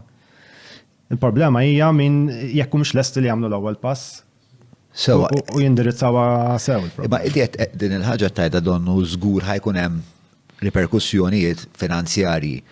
Il-mistoqsija tiegħi li għed berem f'moħħi imma saru biżejjed studji biex tkun daqshekk ċert li jekk ħammes il-local plans ħajkun hemm konsegwenzi finanzjarji, m'hemmx mod li l-ekonomija tibqa' b'saħħitha u fl-istess ħin l-ambjent, is-soċjal ukoll jiġu mħarsa? Jew ma sarx biżejjed tħarriġ? Fimni, naħseb l-ewwel li tkun hemm aċċettazzjoni għandna problema. Ġifieri għadna s'issa għadni ma smajt il-ħadd jgħid nisma' l-Kamra għandha raġun. Sewa. Ħlif l-NGOs. Per eżempju, l-NGOs, l-tnajdu waħda jgħaddu huma wkoll. Ġifieri, però mill-lat politiku, mill-lat ċertu m'hemmx dik l-aċċettazzjoni isma' we've made a mess. Let's sort it out now. Sewa. M'hemmx dik rikonċiljazzjoni mal-verità, mas-sitwazzjoni preżenti. Mela, biex isna nagħlqu dal-kapitlu.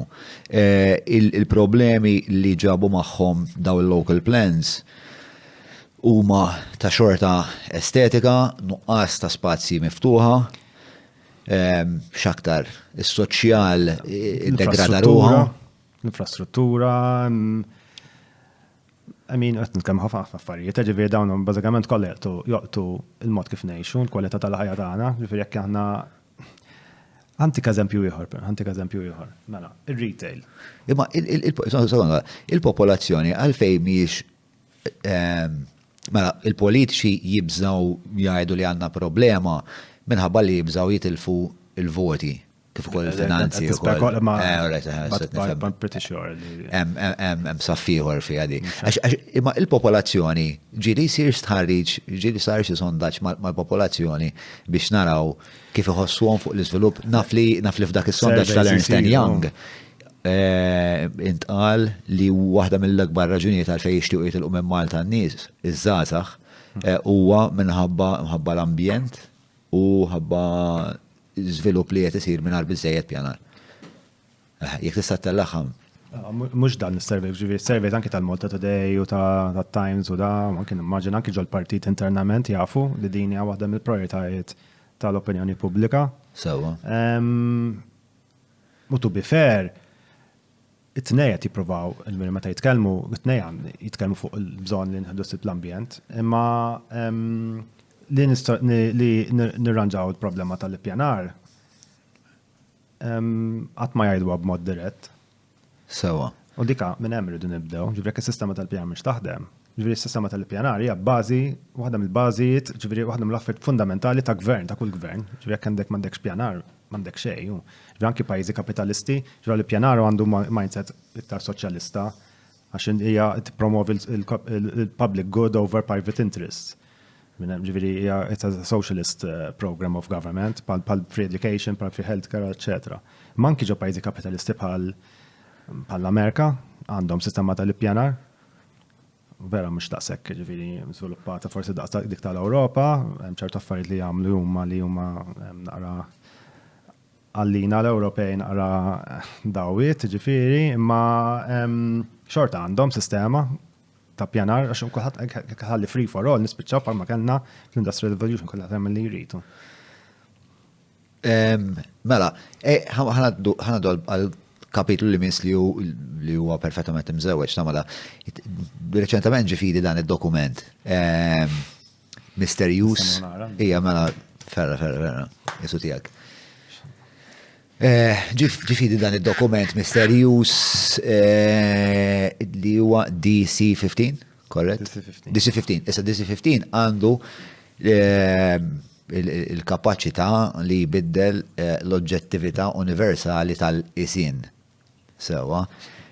Huwa misteru għalija, huwa misteru għalija kif issa ġi fidejja dan id-dokument. Ma nibdew minn hawn. Ma mhux qed nagħmel biċċi ta' x'offrejtu li qabeletni hawn. Le, filet. Biċċa tar-rekord qabel ma bdejna r-rekordi. Le. Parti mill-ippjanar tagħna dak. Il-DC-15. Mela, spjegala naqra x'inhu meta tnieda dan id-dokument. Da 2015. Għalek DC-15. Kemm jien kapaċi. Mela, x'inhu l-użu tiegħu? Ngħidu kon hemm ġerarkija ta' planning documents, ġifieri hemm il-SPED, mbagħad hemm il-local plans, mbagħad hemm il-policy documents, mbagħad hemm ċirkolari. Sewa. Dan huwa għadd mill-policy documents. DC-15 huwa dokumenti, ġifieri biex dik il-paġna li konna naraw dik hija annex fl-aħħar. Sewa. Mela, id-dokument huwa guidance ta' kif għandek tiddiżinja. Sewa. Ġifieri dik ġeġa waħda hija naqra insulting. Għalmena ma sessin l-Università jistudja l-arkitettura, ħanibdew minn hemm. Però dina bdiet l-ewwel darba fl-88, ġifieri kien hemm DC-88 li kienet ċirkolari ta' żewġ paġni. U biżmien dibqa' dejjem tikber u jħxin dokument.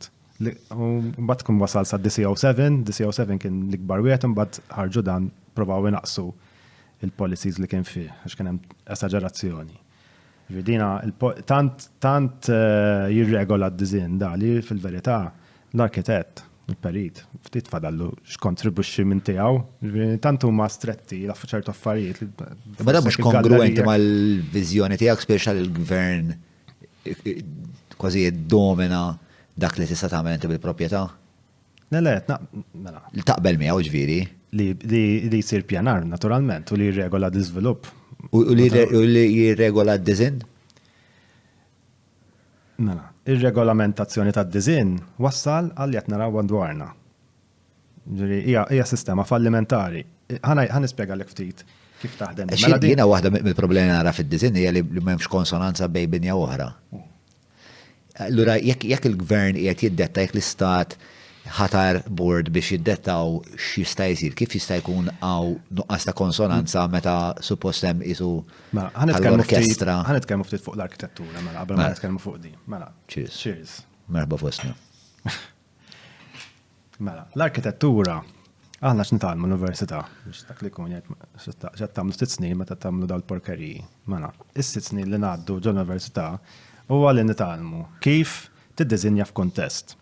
Sawa, li jinti tistudja kif tagħmel development contest, kif tagħmel site appraisal, kif xemm għaddej madwarek, xirid x'in il-brief tal-klient, xirid il-klient u tara kif ħatakkomoda il-brief tal-klient fil-kontest tas-site li tkun ingħatajt biex tiddiżinja fiha. Jiġifieri ġol università, f'kull università kull fejn skola tal-arkitettura, it-training huwa li inti takkomoda l-brief li rċevejt li b'mod li huwa jiffittja fil-kontest li inti ingħatajt biex tiżviluppa, tista' tkun ġol countryside, tista' tkun ġo cities, ġifieri inti tirrispondi għal kontest li għandek. Ġifieri l-binja hija ta' suċċess bħall-arkitettura jekk hi tiffittja fil-kontest li qiegħda fiha. U wkoll tkun kapaċi tesprimi il-kultura tal-pajjiż jew ta' dak il-komunità f'dak il-moment. Dawk huma normalment wħud mill-affarijiet li jiddistingwu arkitettura tajba minn arkitettura ħażina. Issa. X'għandna aħna minflok ġodda l-pajjiż? Għandna dan id-dokument. Jgħidlek inti jekk għandek ħatamel gallerija, tittamela del-qis. Bil-fors. Jekk inti ħatamel jinnaf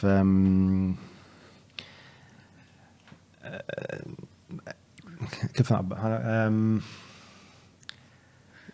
galleriji l-oli tal-bini, dan huwa kollu regolamentat issa. Ma jgħidulek pereżempju f'dettal bħas-saljaturi, il-fetħa ta' kif x'forma tista' tagħmilha. Ukoll.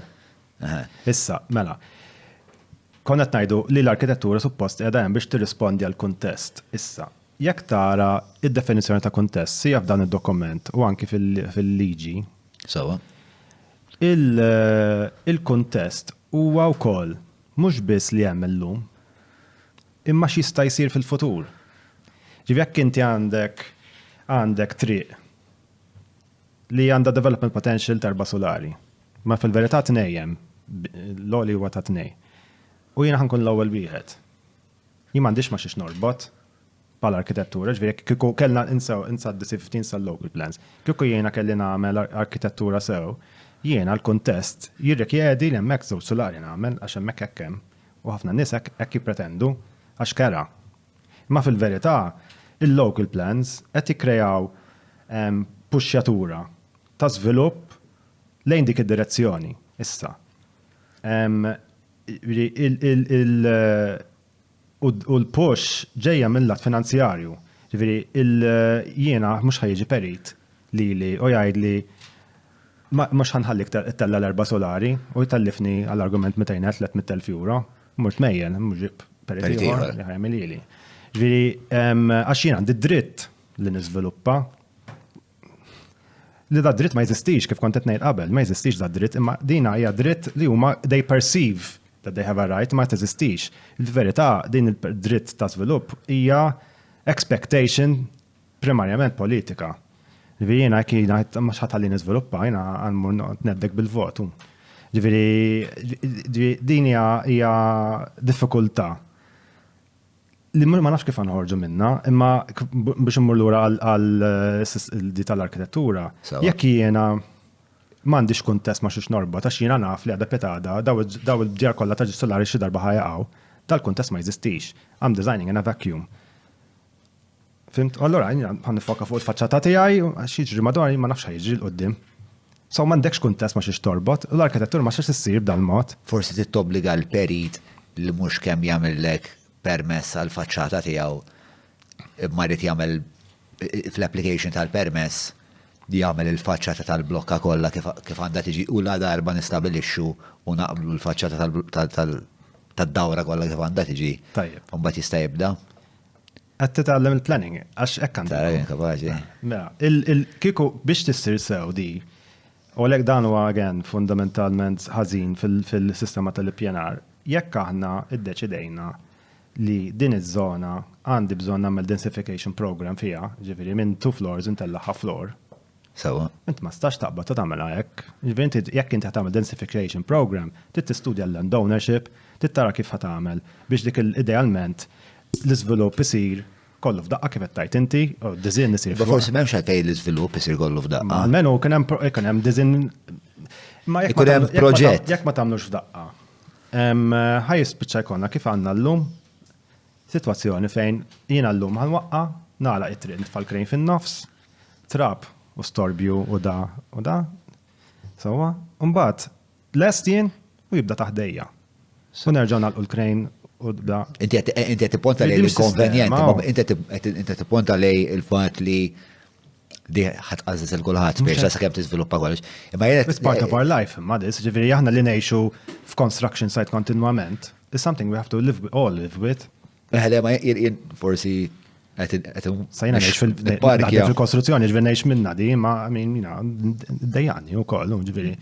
Imma forsi jekk l-għana ħari qed nipprova nara nistgħu nsibu kompromess bej ix-xewqa li jsir żvilupp b'mod liberu u fl-istess ħin nirrispettaw tal-inqas l-pjanar estetiku, l-pjanar ambientali, eccetera, biex ta' forsi m'hemmx għalfejn nisfurzak li tiżviluppa kollox f'daqqa, però nisfurzak li tiġi pjanat kollox f'daqqa, u mbagħad tiżviluppa biex ta' fil-ħin tiegħek.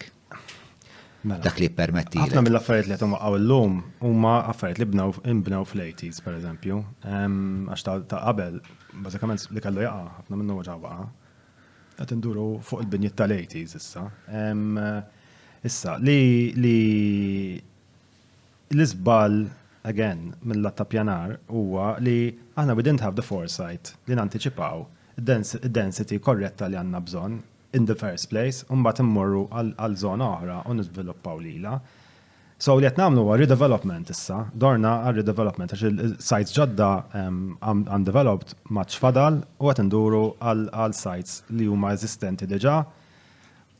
U f'ħafna drabi jkunu fl-abitat, ġifieri da kollok in-neighbors dejk. Ġifieri dina wkoll hija dinamika partikolari ħafna għal hawnhekk, ġifieri aħna qed nagħmlu densification bin-nies jgħixu in the area.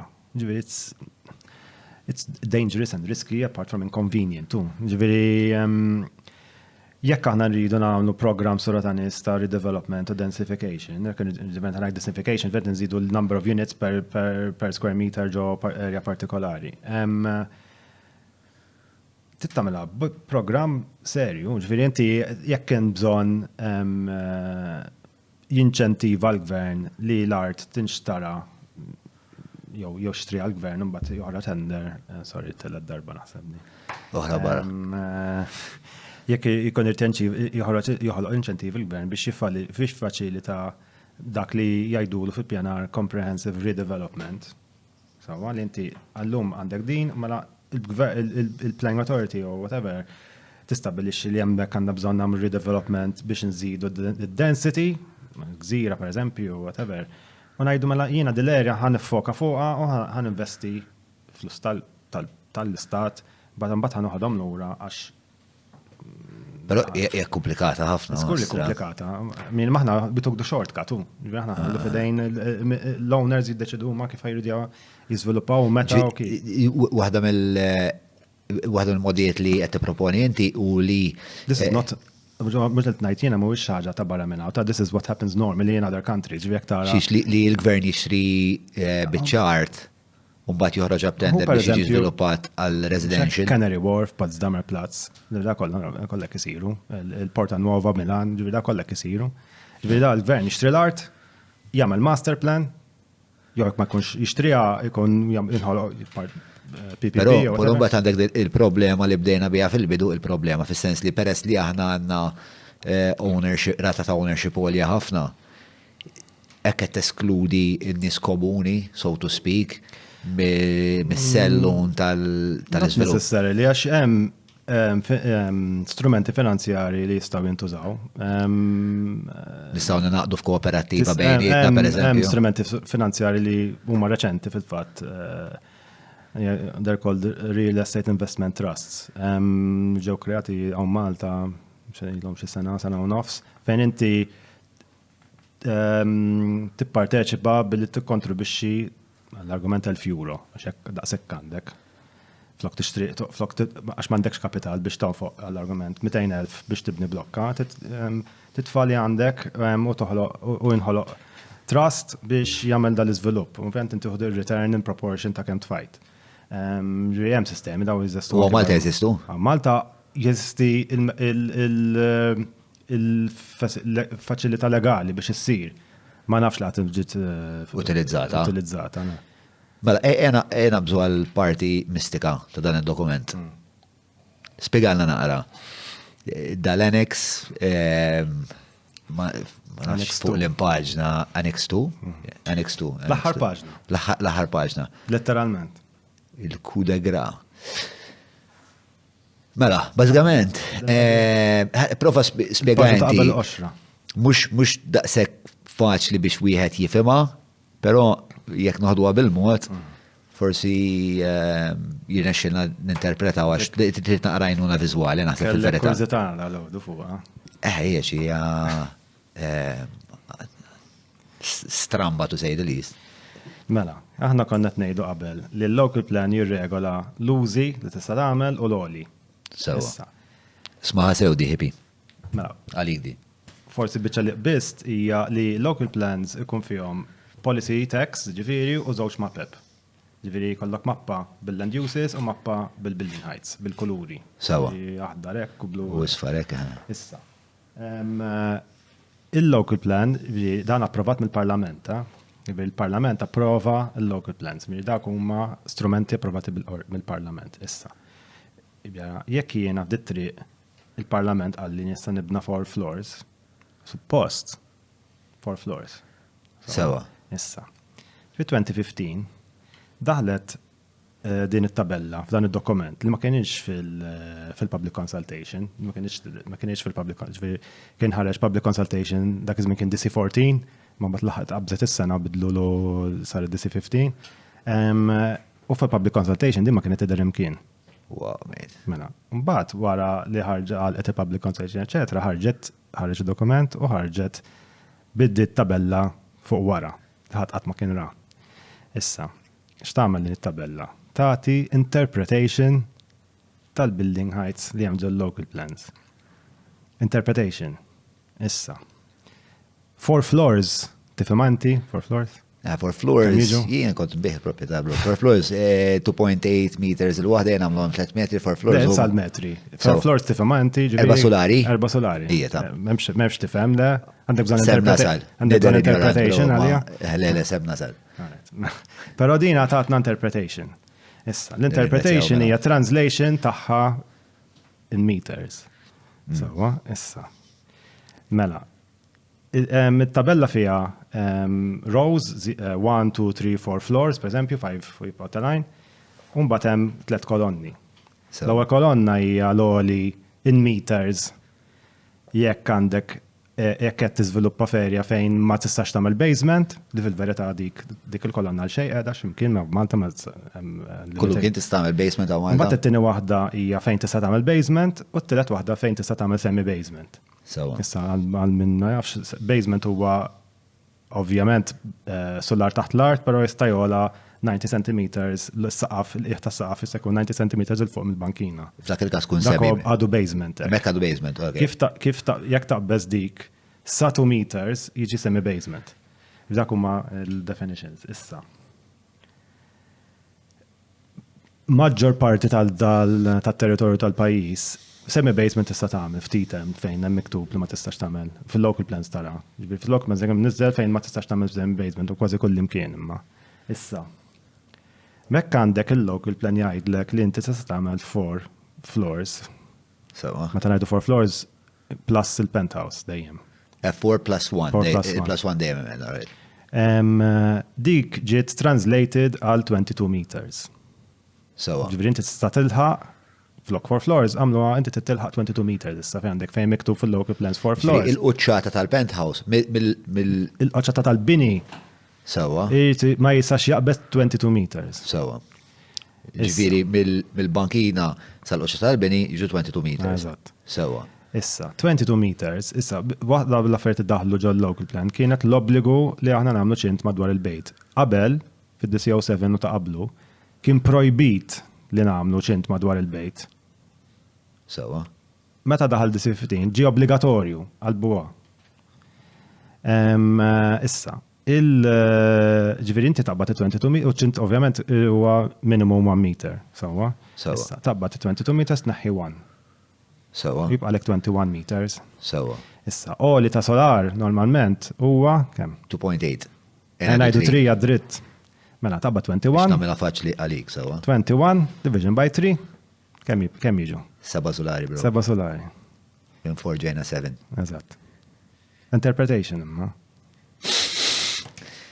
Jew qed nibnu solari bħal minn Versailles forsi. Tista' jekk trid. Tista' jekk trid.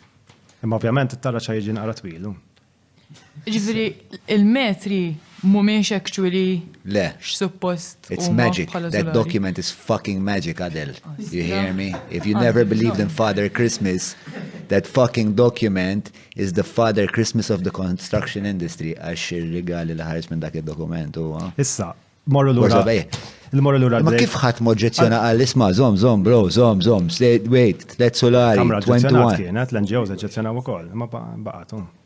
Mister, ma xkif għat ma smajta. Ma ħammur l-ura li bdejna ngħidu qabel, ma l-enti ħareġ lek permess qabel 2015 bl-4 solari.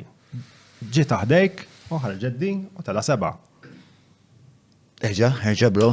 Għaxa, kelli moħħi mifquħa. Morru l-eżempju l-bdejna ngħidu qabel, għandek triq bil-djar terrace houses, sawa, għandek minn żviluppa minn le. Sawa, mela, minn żviluppa qabel 2015 jew kellu ġew solari, jew kellu 4 plus il-penthouse. Sawa. Bit-2015 lem ħarġet din, saw solaru 7 daw. Jista' jagħmel 7 da. Mhux hekk? Ġi fl-istess triq għandek daw l-affarijiet. Ovvjament, ma stax maħlu fit-tor tal-perit għax il-perit, il-kruwa ġejja minn daw il-policies. Il-perit ħajamel. It's such a mindfuck. Biex il-fat li qas nistaw mux tabxew ċertu periti li ma tistax taqbel magħhom fuq xej li huwa oġġettiv reali f'din id-dinja, meta qas nistaw naqblu fuq numri bażiċi u distanza mill-bankina sal-quċċata tal-binja. La, dik oġġettiva. Imma bijiex, bro. Fis-sens. 22 meters, 22 meters. 22 meters huwa 22 meters. 4 solari huma 4 solari, però minn kelli qegħdin fl-istess linja ma jfissrux l-istess fucking ħaġa. Ma nafx mhux qed nifhem. Isma' fuq di ħanħu pawża, tlaqna bil-kaxxa tal-Mannux, Mannux għana l-Mannux bro llum. Għalxejn ma nsibek, mela, sibi. Il-patrun daħal għall-assistenza, mela x'għallhom bro. Ta' kan niftuħom għaw jew wara? Lesa mor niftuħom, ta' mor nifqawhom flimkien bil-kwiet. Comfort food jgħidu da. Għanna shortbread, daqt ma doqtu shortbread tal-Mannux. Brownie, pistachio eclair, favorita tiegħi. Bag classic shortbread, li għadda, the bag is classic shortbread, kemm jien intamat. Għadni taħta da DC15 u strawberry donut. Strawberry donut. Jien għandi problema ġonna xin il-Mannux għad jħdej l-uffiċu tiegħi. U jien fetħu wieħed wara d-dar tiegħi men, taf xi problema u kull jum biex immur imwassal it-tifla sal-iskola ngħaddi minn qudiem il-Mannux. U jisu mill-bidu ta' jannar, u għet li l-nifsi li ħanibda bil-kito. Il-kito u l-ekler, apparentament l-ekler miħiex kito, sirt naf. U għal daqstan il-kito ġili nkun fuqa u ġili. So, tlana ħanħodu pawza zaħira. Narakom dat. Għand il-manux ta' Paċville immur ta' sikwieta l-ikla romantika mal-mara jew ma' xi ħbieb intimi tiegħi. L-impenn li jitfaw f'kull platt huwa kbir u huwa rifless fil-kwalità u fit-toma. Bla dubju ta' xejn il-manux nirrakkomandah lil kulħadd. Merħba lura, Andrea, grazzi tal-li taħdida ferm informattiva. Xtaqt kemm hemm ftit fuq il-mudell ekonomiku tal-pajjiż li jena ġili ta' dinna dwara spiex di. Bħalmet najdu il-local plans kienu ħafna motivati mill-idea li nżidu l-ġid fil-pajis għal kulħadd spiex tal-li jiġi demokratizzat il-ġid fil-pajis minħabba dil-biċċa tax-xogħol li għandna land ownership rate għolja ħafna. Però tista' tidħol naqrek ta' fuq fid-dettall fuq il-mudell ekonomiku kif jorbot. Kif konna tnajdu qabel, minħabba li aħna l-ekonomija tagħna hija mela qabel anke dal-għodu bdejna nitkellmu, aħna fin-90s bdejna nimportaw ċertu idejat. Anki idejat li formaw il-sistema tal-ippjanar, modellati fuq sistemi ekonomiċi primarjament tal-Ingilterra u tal-Amerika, il-sistema ekonomika Reagan u Thatcher, bażikament, li dawk il-fokus tagħhom tal-ekonomija kienet li l-ekonomija tiġi iktar iffokata fuq growth of capital wealth, iktar minn ġid produttiv. U allura minħabba li nbidlet it-trust, nbidlu wkoll ċertu prioritajiet anki mill-lat ta' policy pubblika issa. Jiena l-osservazzjoni speċi li nara bażikament aħna għandna sistema fejn is-salarji huma relattivament baxxi meta nikkomparawhom ma' b'salarji ovvjament pajjiżi oħra fl-Ewropa, però huma supplemented bl-income mill-proprjetà jew mill-iżvilupp jew mill-kiri. Il-modell ta' ekonomiku ta' Reagan u Thatcher kien bażikament il-modell tal-liberalizzazzjoni tal-ekonomija, deregulation, kemm jista' jkun, ġifieri small government, eċetera, u li jippromuovi capital wealth. U jekk tiftakar, forsi kien min kien isegwi jew kien jaqra fuq Thatcher partikolarment, kienet titkellem ħafna fuq kemm il-working class qed jixtru shares, eċetera. Issa aħna l-unika mezz li tista' żżid il-capital wealth tiegħek għaw Malta bħala opportunitajiet huwa investiment fil-proprjetà. Aħna m'għandniex stock market kumpaniji kbar fejn inti tista' tinvesti shares m'hawnx Apple u Google u daw l-banek kbar, eċetera, m'hemmx fejn tinvesti dat tip ta' flusek dat tip ta' investimenti. L-unika investiment li huwa disponibbli għaw Malta huwa essenzjalment proprjetà, stocks tal-gvern u bonds li ħorġu minn ħajja investiment normalment fil-proprjetà stess. Wieħed jista' jixtri l-stock tal-Apple jekk irid naħseb. Jista', imma mhux il-kultura tagħha. U mhijiex hija tista' tixtriha, meta tmur stock broker tista' tixtriha, però hemm riskju. Imma l-iktar tip ta' investiment faċli u accessible għaw Malta huwa dak tal-proprjetà. Huwa l-iktar wieħed li isna nifhmu d-dinamika tiegħu, eċetera. Anki minħabba l-fatt li minħabba li t-territorju huwa li huwa żgħir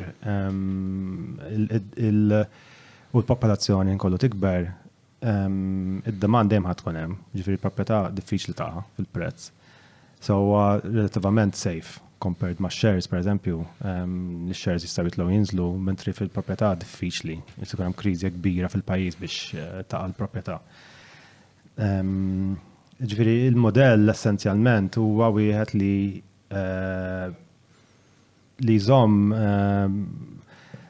għalmenu di l-interpretazzjoni tiegħi, ġifieri jaf ikun hemm ekonomisti ma jaqblux miegħi, però hija modell fejn il-salarji biex nżommu kompetitività ekonomika prova nżommuhom baxxi, però nsupplementawhom b'investimenti ta' proprjetà. Ġifieri kull kif qed ngħidu għandek 85% ta' proprjetà ta' persuni għandhom dar tagħhom, they are owners. Kull ma jridu jagħmlu jew jiżviluppaw huma u jixtru x'imkien ieħor, mbagħad jistennew titla' l-prezz jerġgħu bijaw inkollu sejrin b'da ċiklu. Imma inti jekk fis-sens inti jekk għandek proprjetà waħda tbieħħa biex ma toqgħodx imkien ieħor u tbieħħa għax qolit fil-prezz. Jolet fil-prezz f'kuntest ta' suq li kullum kienu għal prezz. Nej, mhux qed kontesta li jola suq, li qed nikkontesta hija dipendenza fuq dan id-dinamika. Le mhux nikkontesta li qed nipprova ngħid huwa li jekk jiena jkolli dar. Nistenna 5 snin, id-dar twola fil-valur u minn 100,000 beħejda 200,000. Sewwa. Teknikament fuq dik id-dar għamilt 100,000 lieh, però jien x'imkien irid imur noqgħod. Mhux hekk? U la darba il-valur tal-proprjetà ola kullum kien jimda l-200,000. Se nix xaġa simili tal-dak li għani u kella irrit nażel li namel downgrade. Mela, mhux hekk, u dak li tiġri, ġifieri inti jekk kellek kont tgħix ġo dar qabel, issa tgħix ġo flettu. Sewa. Ġifieri you downgraded, però għandek iktar kapital liquid fidejk, ġifieri għandek il-flus fil-bank, per eżempju, ġifieri li tista' dan fuqhom kif trid inti. You released capital wealth, capital wealth ġik ġenerat permezz tal-planning policies. Ovvjament min mhux qed jagħmel dan it-tip ta' negozju. Min kollu ġarrab il-fatt li qed inżommu l-pagi baxxi. Min m'għandux proprjetà, min ma bedix min ma kellux l-istess starting point bħal minnu landowner bħal dawk l-85%. Huwa barra minn dak ċiklu, ġifieri dawna iktar ma tibqa' għaddejja dan iċ-ċiklu fejn il-proprjetà togħla. They're going to be they're falling further back. Komplement tas-soċjetà. Ġifieri min għadu mhuwiex qiegħed fuq dan is-sellun għandu problemi ekonomiċi pjuttost kbar li jafu jisfurzawh li jitlaq mill-pajjiż biex ikun jista' jgħix ħajja deċenti eventwalment. Mhux neċessarjament jitlaq mill-pajjiż, pereżempju dal-aħħar ġiet ħabbret skema tal-gvern biex jgħin persuni b'shared equity schemes. Però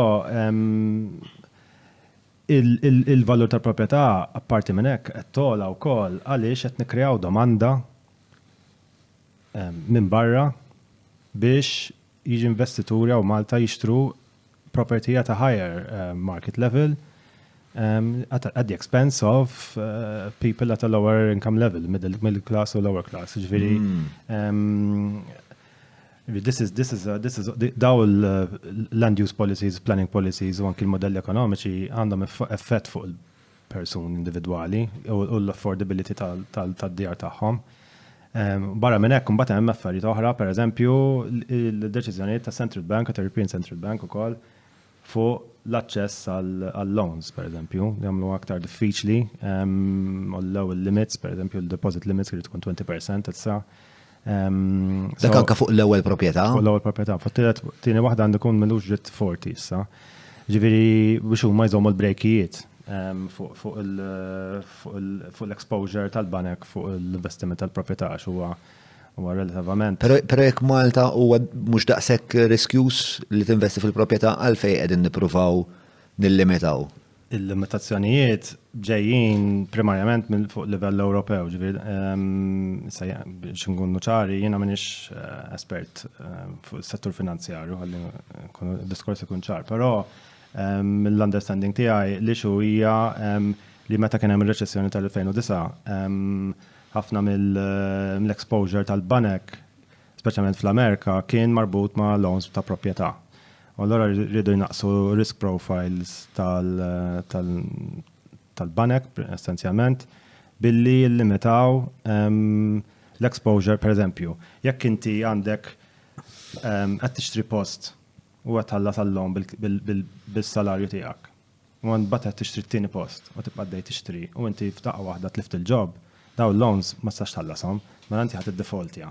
So jekk inti tibda tiġri u di waħda mill-affarijiet li ġraw l-Amerika fil-fatt fil-2009, meta jibdew kun hemm ħafna nies jiddefaultjaw fuq il-home loans tagħhom, tinħoloq kriżi. Dan huwa l-bubble, property bubble, u inti tevita li jkollok property bubble billi tikkontrolla l-attività li żomma b'mod sostenibbli mhux tħallija tiġi overheated u kulħadd għaddej il-proprjetà tola, kulħadd għaddej jixtri u dan jieħu loans mingħajr kontroll. X'imma ikun hemm reċessjonijiet u fallimenti ta' sistemi bankari, pereżempju. Allura jagħmlu nara kontrolli biex jevitaw li jiġru daw l-affarijiet. Ħassasik mistoqsija li ukoll li hija ftit ekonomika bħala mistoqsija jekk forsi mhux eżatt il-qasam tiegħek nistgħu ngħaddu għall-ħwejjeġ oħrajn. Inti għad li Malta diffiċli ħafna li jkollna crash minħabba li l-iskarsità dejjem se tkun hemm. Sewa minħabba l-land masija li l-popolazzjoni li allura dejjem ikun hemm domanda. Apparti il-fatt tal-iskarsità, hemm xi raġuni oħrajn li jista' jkollna crash, jiġifieri inti konvint ħafna li investiment fil-proprjetà huwa wieħed li tista' tistrieħ fuqu. Jista' jiġri, pereżempju aħna bnejna fl-aħħar snin suq tal-kera kbir. Ġifieri qabel is-suq tal-kera kien relattivament żgħir. L-unika u fatt in-nies kienu jibżgħu jikru fil-verità għax kien hemm il-liġi tal-kera qabel li kienu ma jifavorixxux dak it-tip ta' investiment. L-property owners kienu jevitaw jagħmlu jitlu f'kirjiet għax illum krejta għadha ma nafx mhux ħodha lura di. Però meta bdew jiġu reformati l-liġi tal-kera, dan is-suq beda jinfetaw, mbagħad daħlu setturi ekonomiċi ġodda bħal gaming u servizzi finanzjarji li bdew jiġu n-nies minn barra u dawna anke minħabba regolamenti tagħna huma ma bdewx jixtru, ma bdew jikru, għax inti Malta sakemm il-bank ma jagħtix loans il-barranin jekk ma jkunux ilhom jgħixu minimum ta' sentej, pereżempju. Ġifieri ovvjament bil-forsi jikru. Issa turnover f'ħafna setturi huwa nqas minn sentej, ġifieri ħafna nies jitilqu qabel sentej, ma jgħaddu sentej, ġifieri m'hemmx jixtru jikru għal dal-perjodu. So nħoloq dan is-suq. Ġifieri l-unika mod li sta jkollna crash tajt inti jekk dawn is-swieq tal-gaming daw li jattiraw dal-influss ta' barranin fil-pajjiż. Jekk jiġri xi ħaġa fejn is-suq tal-gaming, l-industrija tal-gaming, pereżempju, tiġi effettwata b'mod tant drastiku li dawn ikollhom jitilqu minn hawn. Ħajkun hemm gap enormi ta' proprjetà vojta li mhux ħadd intuża. Ħafna ġrat, pereżempju tal-COVID, kien hemm pereżempju suq sħiħ ta' shortlets li nfetaħ, pereżempju, ħafna proprjetajiet li kienet ma kienux qegħdin fuq is-suq tal-kera, kienu jintużaw għax-shortlets, u waħda kien hemm daw il-proprjetajiet poġġew. Li nżdiedu mal-inventorju tal-longlets. Tal-longlets, eżatt. U taf kif impattat is-suq? Kien hemm nara korrezzjoni ftit l-isfel fil-kirjiet imma naħseb issa reġa' stabilizzaruhom. Li kien hemm ukoll xi daw ta' shortlets ikunu ta' kwalità naqrola minn tal-longlets għax jipprova jattiraw it-turisti biex jażlu lilhom. Kien hemm nara kien hemm suq ta' ċertu livell, imma sepp issa setilja dan is-suq. En biex forsi l-inventorju tal-longlets itejjeb l-offerta tiegħu. Mhux is-settur tal-longlets biss, naħseb l-industrija kollha għandha bżonn tolli l-level, ġivirina. Le, mux jekem ġolla li jola l-level, etnajlek ġala darba fil-suq tal-longlets daħlu daw il-propietajiet ta' shortlets li kienu ta' kwalità u għala xe jipruvaw jatteraw il-turist. U f'da waħda allura l-appartamenti tal-longlets ti kompetu ma' shortlets li huma superjuri. Dan ġel. Shortlets ħajrġa jaqbat, ġiviri jina anekdot li ħanajdlek għax mandi statistika, pero Novembru, per eżempju, li għadda kien occupancy rate kien ta' 90%. It-tieni verżjoni tal-app Free Hour tgħin eluf ta' studenti f'kull istituzzjoni edukattiva ta' Malta jqablu timetables ta' xulxin fil-waqt li tħabbrilhom meta jkun daħlilhom l-istipendju u torjenthom fl-Università permezz tal-Campus Guide Videos. Mela niżlu l-app tal-Free Hour u segwhom fuq l-Instagram tagħhom freehour_Malta. X'nu ma l-lodot disciplinarji li għandhom? Mela, il-liġi li hemm preżenti li ħad tiġi replace bil-ġdida għandha 3 miżuri disciplinarji. La waħda hija warning, fil-liġi tajt reprimand, imma warning, aħna nużaw bħala kelma, suspension, Tissospendi warrant tal-perjodu, jew revoka, ġifieri tittieħed kompletament. Ma tistax terġa' taħdem ta' perit. Sakemm ma terġax tapplika u dana, però jgħaddu ammont ta' snin biex terġa' tapplika. Sawa. Mbagħad għandkom ukoll l-element disciplinarju u l-element rappreżentattiv. Jiġifieri intom xi xorta ta' union? Le, maħniex union, m'għandix dak il-poteri ta' union feċi nitolbu strikes u l-affarijiet. Essenzjalment li nagħmlu bħala rappreżentazzjoni fejn ikun hemm policies ħarġin jew liġijiet, eċetera, eċetera, nirrappreżentaw il-professjoni fid-diskussjonijiet li jsiru biex ovvjament nirrappreżentaw il-viżjoni, il-valuri u l-aspettattivi tal-professjoni kemm jista' jkun b'mod fidili. Ġifieri essenzjalment dik hija r-rwol tar-rappreżentazzjoni. Li tirrappreżentaw dawn l-affarijiet kollha għadek kif semmejt fil-kuntest ta' policies. Policies, liġijiet, regolamenti. Ġifieri kull m'għandu x'aqsam mas-settur tagħna ovvjament b'xi mod jaffettwa l-periti. Badu inti da xogħol kollu tagħmlu volontarjat. Int miġnun. Kemm insija fil-ġimgħa tinvesti? L-aħħar bdejt nittajmja ruħi qed nagħmel 47 hours a week. 47 hours a week ta' volontarjat. Inti il-Marija Goretti tal-Perizja Maltija, mhux hekk. Xi waslek biex tagħmelek? Ħanibdew għaliex sir perit, ħanibdew minnha. Mela jiena meta kont żgħir kont nħobb impinġi. Trid glok ieħor? U mela tfallu. X'derlek il-whisky? Tajjeb ħafna, proset. Xali. Bil-mod ta' ma titfalli, tillet waħda li. Mossa ngħidilhom li tlabni tliet oħra fil-break. Cheers. Il-biografija ta' Andre Pizzuto. Pizzuto kuljum Taljan? Taljan. Minn Katania. Katania. Jaħna naħseb minn Avola, insomma, digressjoni kbira għal tlana. Mela, jina kont imħobb impinġi insomma tu kont zaħir, eccetera, u kont liktar kont impinġi cartoons u bekk u He-Man u Batman, eccetera, eccetera. Mbagħad isni għaddejt minn dik il-fażi bdejt impinġi d-djar. U dak iż-żmien kont qed nagħmel l-eżami għall-entrance għal San Luigi.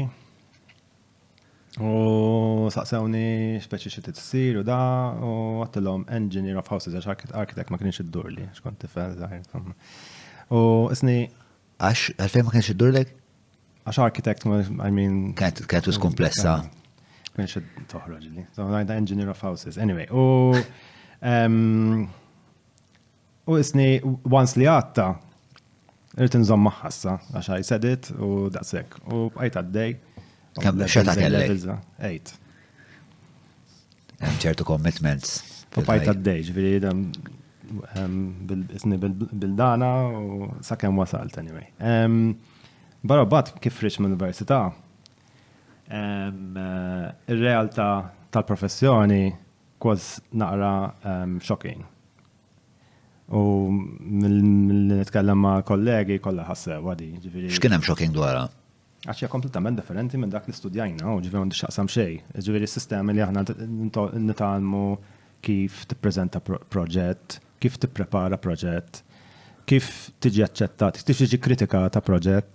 Ġifieri korsana huwa jibes ħafna, ġifieri huwa jekk m'għandek spiritu naqra dana you can be soft. Però mbagħad titgħallem tagħmel xogħolok, ġib il-grades u dan toħroġ mill-università. U tispiċċa affrontat b'daw is-sitwazzjonijiet bdejna ngħidu DC-15 u dal-affarijiet kollha. Ġifieri huwa depressing, ġifieri u jiena kif rix minn hemm wara ma 3 snin 4 beda jaqbadni. X'kont għax kien l-ewwel xogħol tiegħek? L-ewwel mela jiena Bħala perit. Jiena kont naqra workaholic, ġifieri meta kont fit-20s partikolarment kelli 5 jobs daqqa. Kont impjegat minn 5 kumpaniji b'da. Kont nagħmel kont part-time għal Housing Authority, kont naħdem ma' xi 3 uffiċċji, mbagħad kont nagħmel xogħol on the side. Kont naqra workaholic, insomma għadni ġifieri, imma 47 sija volontarjat. Plus li inti għandek ix-xogħol tiegħek. Anyway, kont get disappointing. Bizli ma tħarġu local plans. Ġena graduate 2002, ġibt il-war 2004, 2006 ħarġu local plans that anyway. Ġiri kif ħares lehom il-local plans. Jina kizmin kon naħdem ġuffiċu San Pawl u niftakarni niftaħ il-local plan tal-Mellieħa. Da mal-housing għetajt? Da Uffiċċju privat. Niftaħ la wara l-housing. Niftaħ il-local plan tal-Mellieħa. U ngħid il-Madanna. Fottewa bil-Malti. U tant bdejt narawmek, tant għamil f'qalbi li ħanara x'ħanamel, mhux ma I don't want to be around. U bdejt nfittex korsijiet barra, u sib kors fuq planning, do Londra, u għat n-applika, ċettawni u mort. U l-pjan tiegħi ma kienx li ma niġix lura ġifieri, ma rridx nkun hawn. I don't want to be around while all this is happening. Fil-fatt, it's happening, ġifieri. Kont taf x'inhu ġej.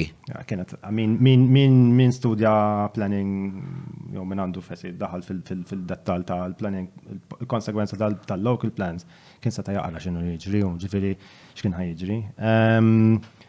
U I said I don't want to be around, somma, u tlaqt lem.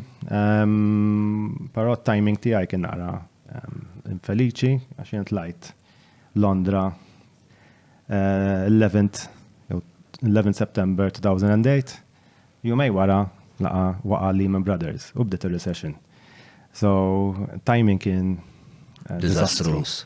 So sa Deċembru kienu keċċew ġo Londra stess, ġo Londra biss 10,000 perit, 10,000 arkitett. U inti ġejjem ma' xogħol. Min ma li ħanitlax kien hemm l-Olympics, ġejjin l-Olympics u kien hemm ħafna xogħol, insomma, anyway. Mbagħad għamilt għalaqt l-estate il-masters u kien ħareġ kien hemm for applications għal Malta u applikajt mal-housing ġejt kont ġejt ħalt hemmhekk.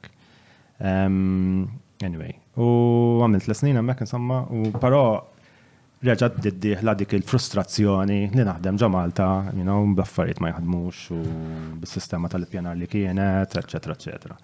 U għat issa mux ħanqod nerġa' nitlaqlem, issa nara x'se nagħmel għaw Malta u tkont ħalt fil-kamra. U kienet issa outlet biex flok noqgħod inżomm ġo fija u noqgħod nirrabja u ninħaraq u nfrustra ruħi. I channel it through in a productive manner biex nipprova ċertu affarijiet jitranġaw. L-imsena tħalt mal-kamra? 20 December 2015 għalija tħalt. Ġifieri aħna fil-regolamenti tagħna laqqas jeżisti t-toilet. Ġifieri għadu qas ivvintat it-toilet. Ġifieri għadna nitkellmu fuq stone seats. Ġifieri dak għadna, dak il-level li l-katus ridu jisiru ta' ċeramika, per eżempju, li l-waterproofing tisir ta' Però ma jsirx hekk. Żgur li le. Ġifieri dak li hemm Fil-ċomp, użu ta' ċomp għadu fil-liġi, per eżempju, obbligatorju, anzi. Ma tem liġi toħra li ma tistax tużaw. Sewa, allura biex fid-dinja reali daw il-problemi li li jiġri ħabba li hemm vacuum enormi fil-regolamentazzjoni, jiddeċidi l-peritu. Sewa. U dina f'kull ħaġa da hekk, ġifieri il-pressure qiegħda fuq il-peritu. Stabbilixxi hu l-standard li għandna nużaw. Jiġri m'hemmx standard għat-tip ta' toilets li nużaw, jew forsi għad-daqs tal-kamra tal-banju. Mill toilets iktar is-sistema ta' dranaġġ, per eżempju. Però mhux fuq dak biss fuq kollox. Ġifieri aħna pereżempju it-trust minn fejn bdiet dina kienet bdiet b'inizjattiva verità ta' predeċessur tiegħi huwa l-professur Alex Sorpiano, kien presidenti dak iż-żmien, għandna bdejna naraw li dana qabad torri ġo Londra.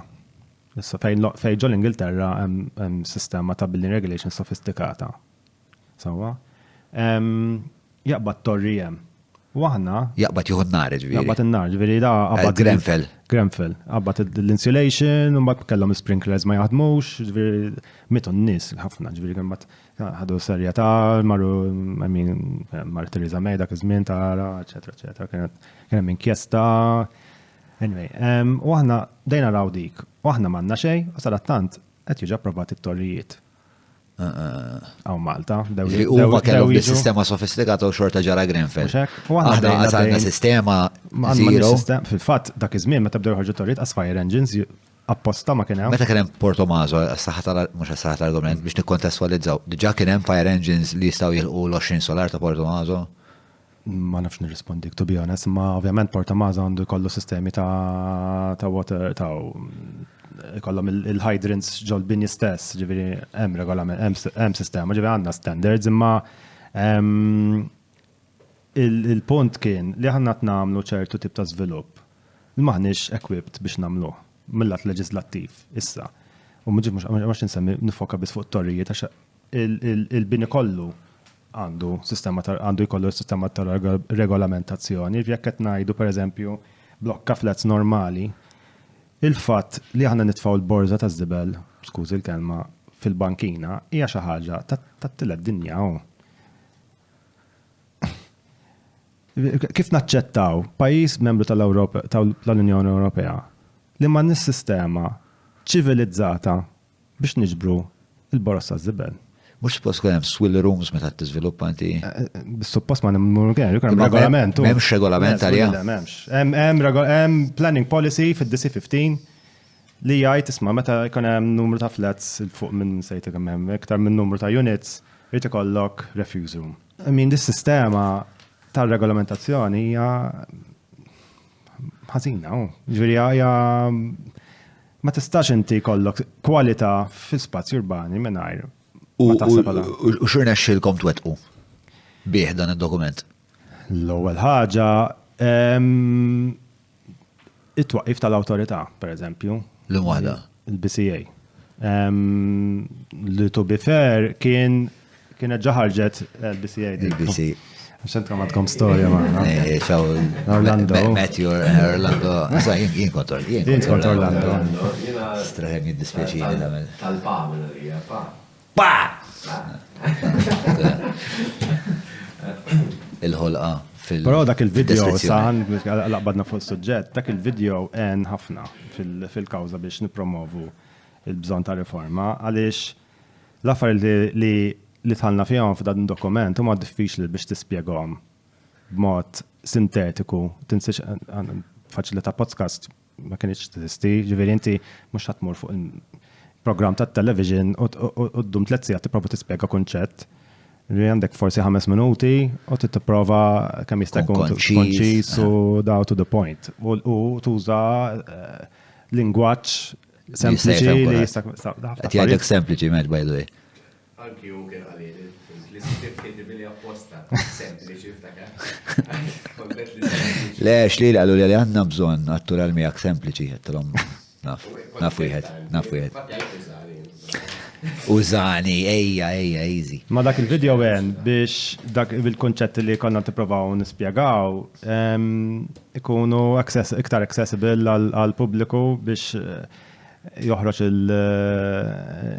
il-bżon ta' din il-riforma. Issa, il-BCA, ħalli nkunu preċiżi, il-BCA kienet ġaħarġet il-white paper, pero aħna ridnija li tkun strutturata b'ċertu mod u naħseb anke fil- X'kien hemm fl-istrutturar li ma kienx iġobkom?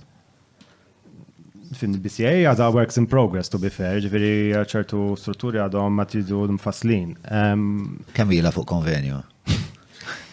Il-BCA ħarġet fil-fatt eżatt wara l-Parity Act għaddiet, ġifieri fil-fatt il-Parity Act fil-kapit li ġiet għandhom numri. Issa il-Parity Act hija Chapter 622 u l-BCA Act hija Chapter 623, eżatt ta' waraja. Mawra sal-ħanut ta' Derek mhux transazzjoni kif ġibu laħa, fejn apparti tinqeda blifjen kwalità se tiġi mejjun sabiex issawar l-arfin tiegħek dwar dak li qed tiekol u titma' lil familtek. Biss jekk m'għandekx il-ħin tad-disa fejnhom il-belt, ibad WhatsApp lid Derek fuq 9986-6425 biex waslulek ix-xirja fuq l-adba. Jina nirrakkonta storja, per eżempju. Jina darba minnhom is-27 ta' frar 2020. Kont qed nieħu proġett Ħamrun.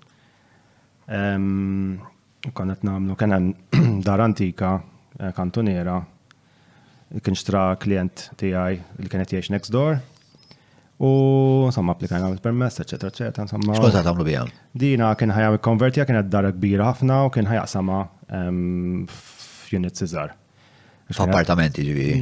B'appartament, duplexes, mezzanezz, eċetera. U waħda minnha kienet tibqa' dar u konna nibnu dar oħra, terrace house oħra.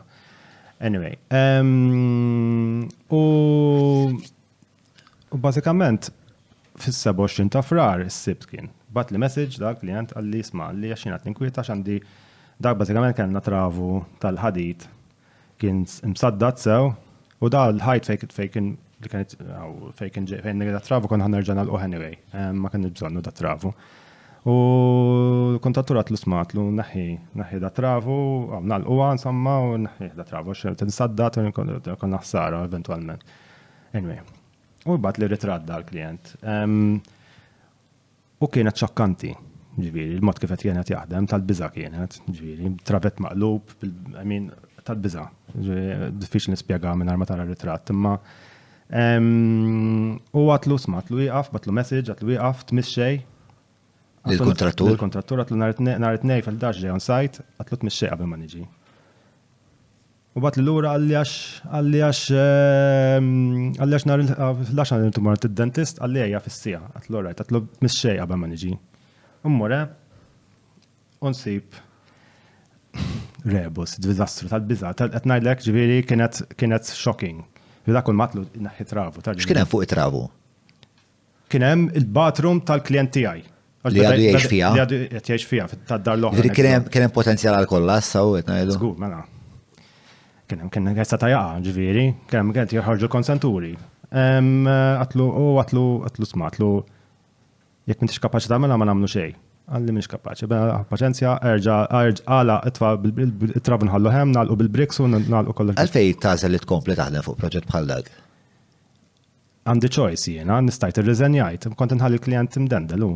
Ġiviri, għalfej għandi jena ma naqbix għal-klient u naqbes għalih biex niproteġih minn xogħol ħażin. Inti m'għandekx li qed li tajt l-klient isma' jiena naħdem lek kemm il-madonna tiegħek. Il-fatt ġara eventwalment għax dabba għaddej u sibna problemi kbar, però biex nagħlaq l-istorja għatlu paċenzja jekk m'intix kapaċi tagħmel xejn. Għalli m'intix kapaċi, għatlu oret. Mela tella l-briks u naqdu l-travu nħallu hemm u naqgħu bil-konkos sombat jekk jibda jfaqqa down the line mbagħad naraw.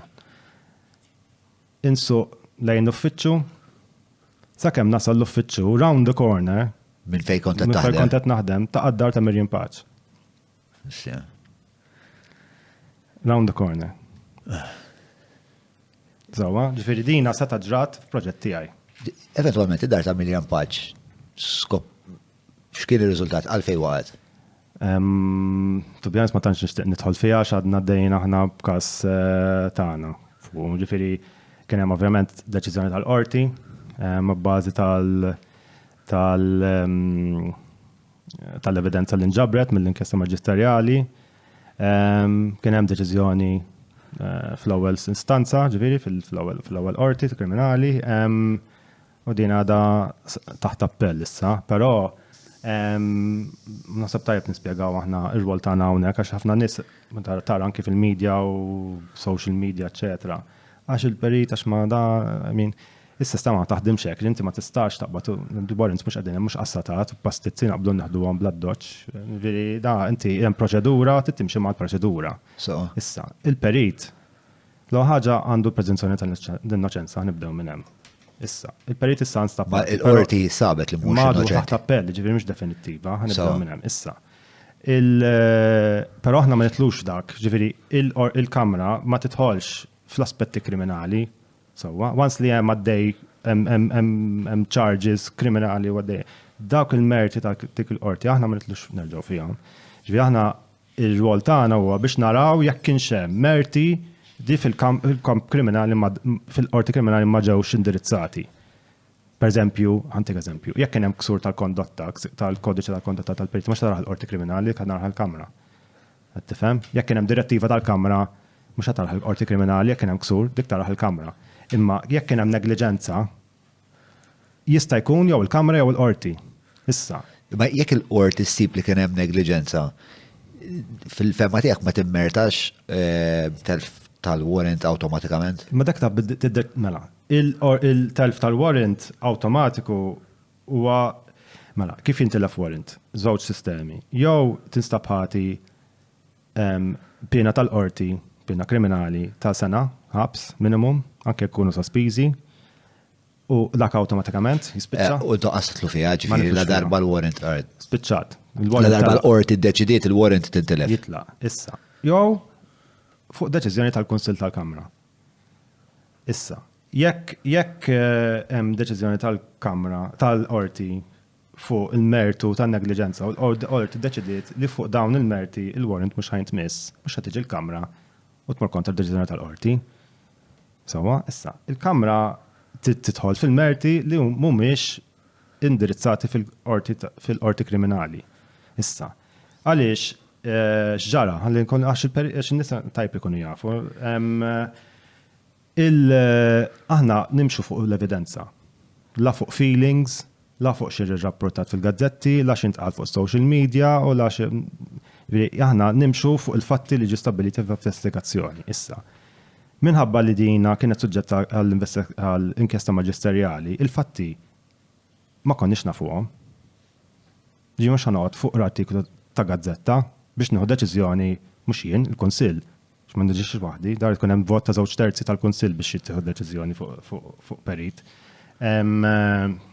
Aħna ma nqogħdux fuq evidenza hekk, di mhux evidenza, rapport fuq gazzetta, tkun hemm provi sostantivi li fuqhom Tista' tuħu deċiżjoni. Il-qorti wkoll ma tissirx fuq gazzetti, tisri fuq xhieda, eċetera, eċetera. Due process. Mhux hekk issa. Ġifieri aħna qabel ma jkollna l-evidenza ma nistgħux nimxu. Issa aħna li għamilna kienet tlabna il-leġi għall-inkjesta u din l-inkjesta rrifjutaw li għaddu bilna. Għallunna kellmu l-qorti. Batna rikors l-qorti bl-avukat u l-qorti qalet le. Stennejna ħarġet is-sentenza. Bliema raġuni qalet le. Qalet għax ma tridx il-qorti li kien hemm żewġ inkjesti paralleli. Issa, ma kif qed nispjega, jien ma naqbilx ma' deċiżjoni, ma nirrispetta, ma aħna ma konniex tagħmlu. Intu investigaw ħwejġ differenti. Ngħidlek, ġifieri aħna kontestajtu għad-deċiżjoni. Aħna noqogħdu deċiżjoni tal-qorti, noqogħdu nagħmlu appelli, issa, però ġajna tlabnija l-qorti, ġifieri l-AG, meta ħarġet is-sentenza, mbagħad xurwar ħarġet is-sentenza. Mis-sentenza sirna nafu x'kienu l-akkużi. Sawa, ġifieri sena nafu l-ewwel darba ġifieri ma konniex nafu eżatti l-akkużi avert smagħhom fir-ragazzetti ma l-artikli tal-liġi li l-allegat ksur kriminali li kien ma kienx b'mod ċar għax il-tajp li wieħed ikun jaf li l-kawża kriminali hija sigrita. Il-dokumenti ma joħorġux minn ġol qorti. Sawa. Issa. Ħlief għall-partijiet naturalment, ovvjament. Issa, il-kas da partikolari, wara ħarġet sentenza, bdejna naraw x'kienu l-atti tal-akkuża u siltiet mill-evidenza li kwota l-imħallef jew maġistrat kien mifsud fis-sentenza. Ġew mhux kollox il-kwotazzjonijiet tal-maġistrat fis-sentenza, raġunijiet għalfej ħa deċiżjonijiet li ħa. U intom minn-daw ma tistgħux iddeduċu il-bqija tal-inkjesta. Aħna, b'xi flejnija ġi waqt laqa tal-Kunsill fejn kienu tipproċessaw il-każ, dorna sentenza, kont nagħmlu xogħolna ġifieri, dorna sentenza, rajna il-merti tal-każ kriminali u rġajna tlabna lill-leġi tgħaddilna l-inkjesta. U rġat qaltilna le. Issa, ma nafx at what stage ħajkonna aċċess għaliha, ġifieri ma nafx x'inhi d-diffikultà li jkollna aċċess għaliha. Diskrezzjoni biex ikollna l-inkjesta hija f'idejn l-AG, mhux f'idejn il-qorti, skont il-liġi. Ma nafx at what stage ħanetgħu aċċess. Aħna tlabniha f'każijiet oħra u natat l-inkjesta lill-Kamra, ġifieri ma nafx x'inhi raġuni diffikultà partikolari f'dan il-każ. Forsi huwa aktar sensittiv għax hemm mewt involut. Ma aħna maħniex tfal, ġifieri ma xanqogħdu l-ħaġa mhux ħanqogħdu lan nlikjaw l-inkjesti la dawn l-affarijiet ma nagħmluhomx, ġifieri dan bir-reputazzjoni tagħna wkoll fin-nofs, ġifieri we are serious about what we're doing, sa ma nafx, ma naħsibx li nispera, ma mhix kwistjoni ta' fiduċa fuq il-kamra minħata l-AG, ma naħsibx, ma niddu. X'inhi raġuni t-tieni darba? Li għaddej appell. Li għaddej U appell. talbuna li nerġgħu nsaqsu Ġifieri l-qorti. il-ftehim huwa the unspoken agreement is li la darba jgħaddi l-appell se tingħataw dal-inkjesta u mbagħad minn hemmhekk intom tkun ma tafux. Ma nafux hekk x'għandna taraw, you have to make a request, joġġa diġà ċettata jew le.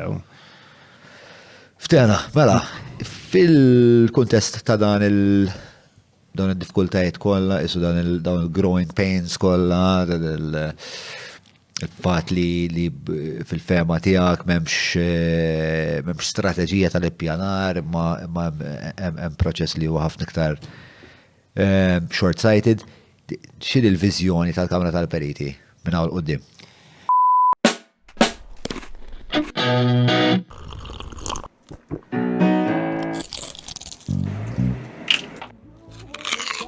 Know your food. Book your food intolerance and allergy test now. Browns. Aħna konna ħriġna fil-vad dokument fl-2007 li kien jismu The Urban Challenge, fej kien hemm mod speċi iktar komprensiva l-viżjoni fuq l-arkitettura, fuq l-pjanar, fuq l-sistema tal-regolamentazzjoni tal-bini, il-Periti Act ukoll, ġifieri għandna għaddejjin mill-2007 nikkampanjaw biex isiru riformi. Il-viżjoni essenzjalment hija waħda sempliċi, u ġifieri aħna li rridu hija li jkun hemm kwalità fl-ambjent mibni ħalli kulħadd jgħix aħjar. Ġifieri issa tgħidli inti mhux fl-industrija taħdem għalfejn titfal ġebla minn ġiġ nisimgħu dal-kliem. Speċi titfal ġebla fuq saqajk.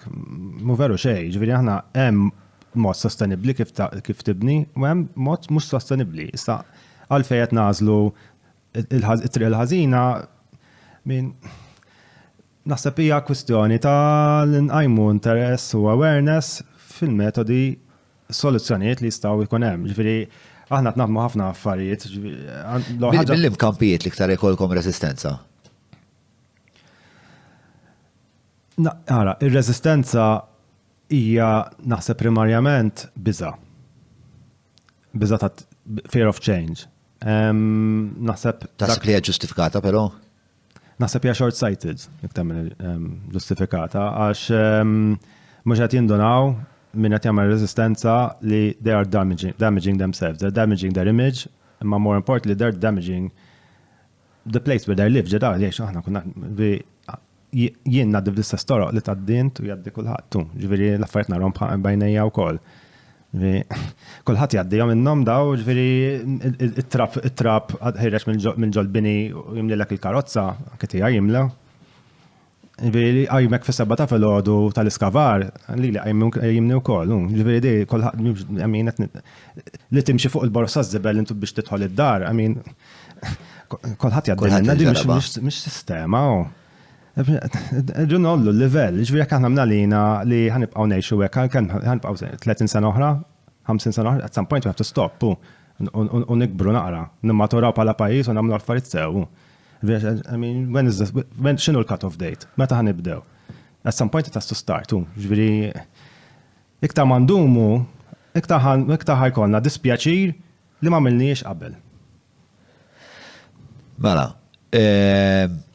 però ma putajx lej forsi strateġiji li nistaw inħarsu lejhom, forsi inti familjari ma forsi episodji oħra fil-ġrajiet ta' pajjiżi oħrajn li kienu fl-istess qagħda li qegħdin aħna li mbagħad għamlu riforma u minn hemmhekk l-iżvilupp sar iktar sostenibbli u diffiċli ssib sitwazzjoni bħal tagħna għax tagħna hija negliġenza politika fil-verità. Ġifieri dana ma jmissu qatt sar dat tip ta' żvilupp mingħajr m'għandna sistema regolatorja. Ġifieri inti ma tistax kif tippretendi li mela ir-regolamentazzjoni qegħdin hemm biex jipproteġu minnu dajjef. Sewwa, jekk m'hemmx regolamenti, id-dajjef mhux protett, di bħal meta għandek ir-regolamenti tal-konsumaturi. Sewwa, inti tmur ġo ħanut, id-dajjef huwa l-buyer, il-konsumatur, sewwa, inti ma tafx qed tixtri. Jekk inti għandek difett fl-oġġett, fil-prodott, għandek id-drittijiet tiegħek bil-liġi U għandek il-rimedju biex salvagwardja d-drittijiet tiegħek. Jekk inti għall-argument mort ġo fuq għat ixtri tmur s-sifer għat airline, għandek il-regolamenti fuq tal-ajru, u għandek il-protezzjonijiet kollha bil temmek. Jekk inti għandek għatikri post, għandek il-leġi tal-kera li jirsagwa għavardja il-tenant, għax il-tenant u għaddajjef ta' relazzjoni. Issa. Fil-kas ta' kostruzzjoni, m'hemmx. min jiġi d-dajjef? Il-pubbliku u l-konsumatur. U l-ħaddiema. Dawk huma d-dajfin. Ġifieri dawk tipproteġi. Issa il-konsumat nispjegaw naqra tal-konsumatur, forsi dak li kun. U semmejtu għantom f'dik il-video, tiftakar ma tabdejt għajdux tal-spatula, mux spatula, eccetera, eccetera. Inpa taf xed tixtri. U inti għax ħad perit on site biex jara għalek il-propieta, da m'għandux X-ray vision, xajara għalek. Jara affarijiet, I mean, all right. Ma jarak, mux ħajara għalek sim, forsi ċekja għalek l-oli, jarak kux il-plan tizzommal, daqsek, mux ħajara. U għal-ekwivalenti li t-xut jattajers qabel ma t-xi karozza. Mux ekku. Pero, l-ewel saqsejtek intom tmorru hemm f'kull stadju, le, ġifieri meta tisir l-iskavar, ikun hemm intom tkunu qegħdin jew tkunu hemm xi fażi minnu jkun hemm site technical officer li jkun qed jiżgura li l-method statement li intom ktibtu qed jiġi osservat.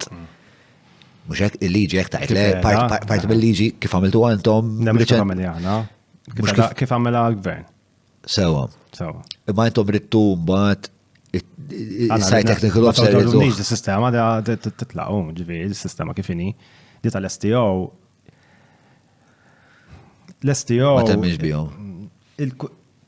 Jimma mela, ħalli nkunu ċari. Jiena il-lixu tal-STO primarjament x'inhi. Li l-konċett mela, il-konċett huma tnej. L-wan lil-periti għaż-żenin u ma jmorrux on site. Ġifieri dik l-assunzjoni. Jew tu il-kontrattur ma jifhimx. Ma jafx, il-perit ma jifhmux, il-pjanti ma jafx jaqrom, u għandna bżonn assa. Għandna bżonn assa fuq biex joqgħod jiċċekkja għalu xogħlu. Għalli jekk jiżgarra naqbduh u jkollna n-nesti jew jgħidu m'intix qed timxi mal-limited statement, mela ħana rapportak. Il-bina dik il-konċett ta' tfal, ġifieri. Il-perit, il-kontratturi. Le, ma l-STO jekk il-kontrattur ma jkunx qed jimxi. Suppost jagħmel rapport il-BCA, U ħarġu l-multi mbagħad, suppost, ma rajta ġibi ma nafx qed tiġri ma insomma. Tiġi implementata. Għax l-STO jappuntaħ il-kontrattur. Sewa. Fimt? Ambigwa, l-affari. Ambigwa. Ma dak xogħlu, jirrapporta jekk hemm trasgressjoni jirrapportahu. Sewa. Issa l-STO, kif ngħadha l-liġi xogħol huwa li jkun hemm meta jittieħdu d-deċiżjonijiet. Issa, deċiżjoni x'inhi? Jekk jiena llum ħan iddeċiedi li l-kazzola nitfaħħa hekk, dik deċiżjoni. Hemm bżonn l-STO biex ikun hemm min tifhem ġifieri r-liġi min ma tantx tagħmel sens, ġifieri deċiżjoni fuq il-ġilma deċiżjoni qed titkellmu. Lej, innaf forsi. Mux għad taqsi li l-ek retorika d-damat. Imma. Ħassejt nibdaqa wahda s-sija taħt inklużjoni ma nafx fuq il-ġbiki. Le, ma. Laqas jitħol l-STO fuq dik. Laqas.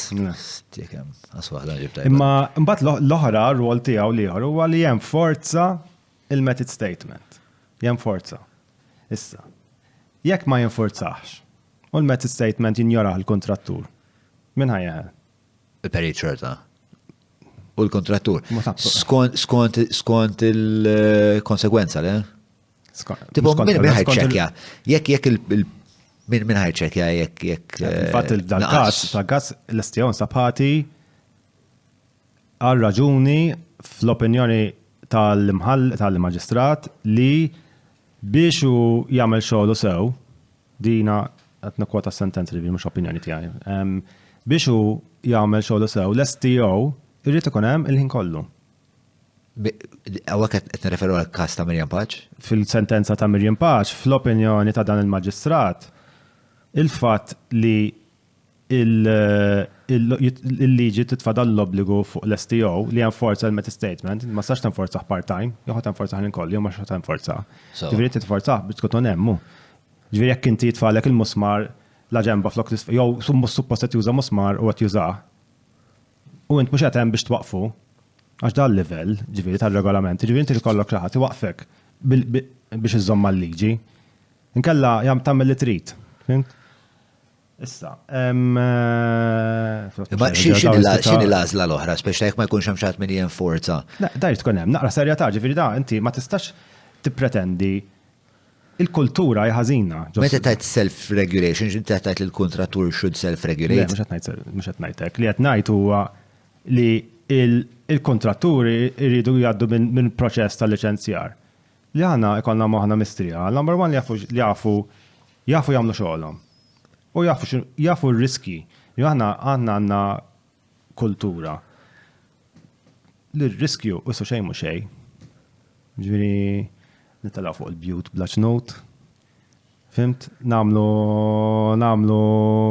jien naf nindendlu bil-ħbula biex namlu l-kisi. Fimt? Mark Fejjed.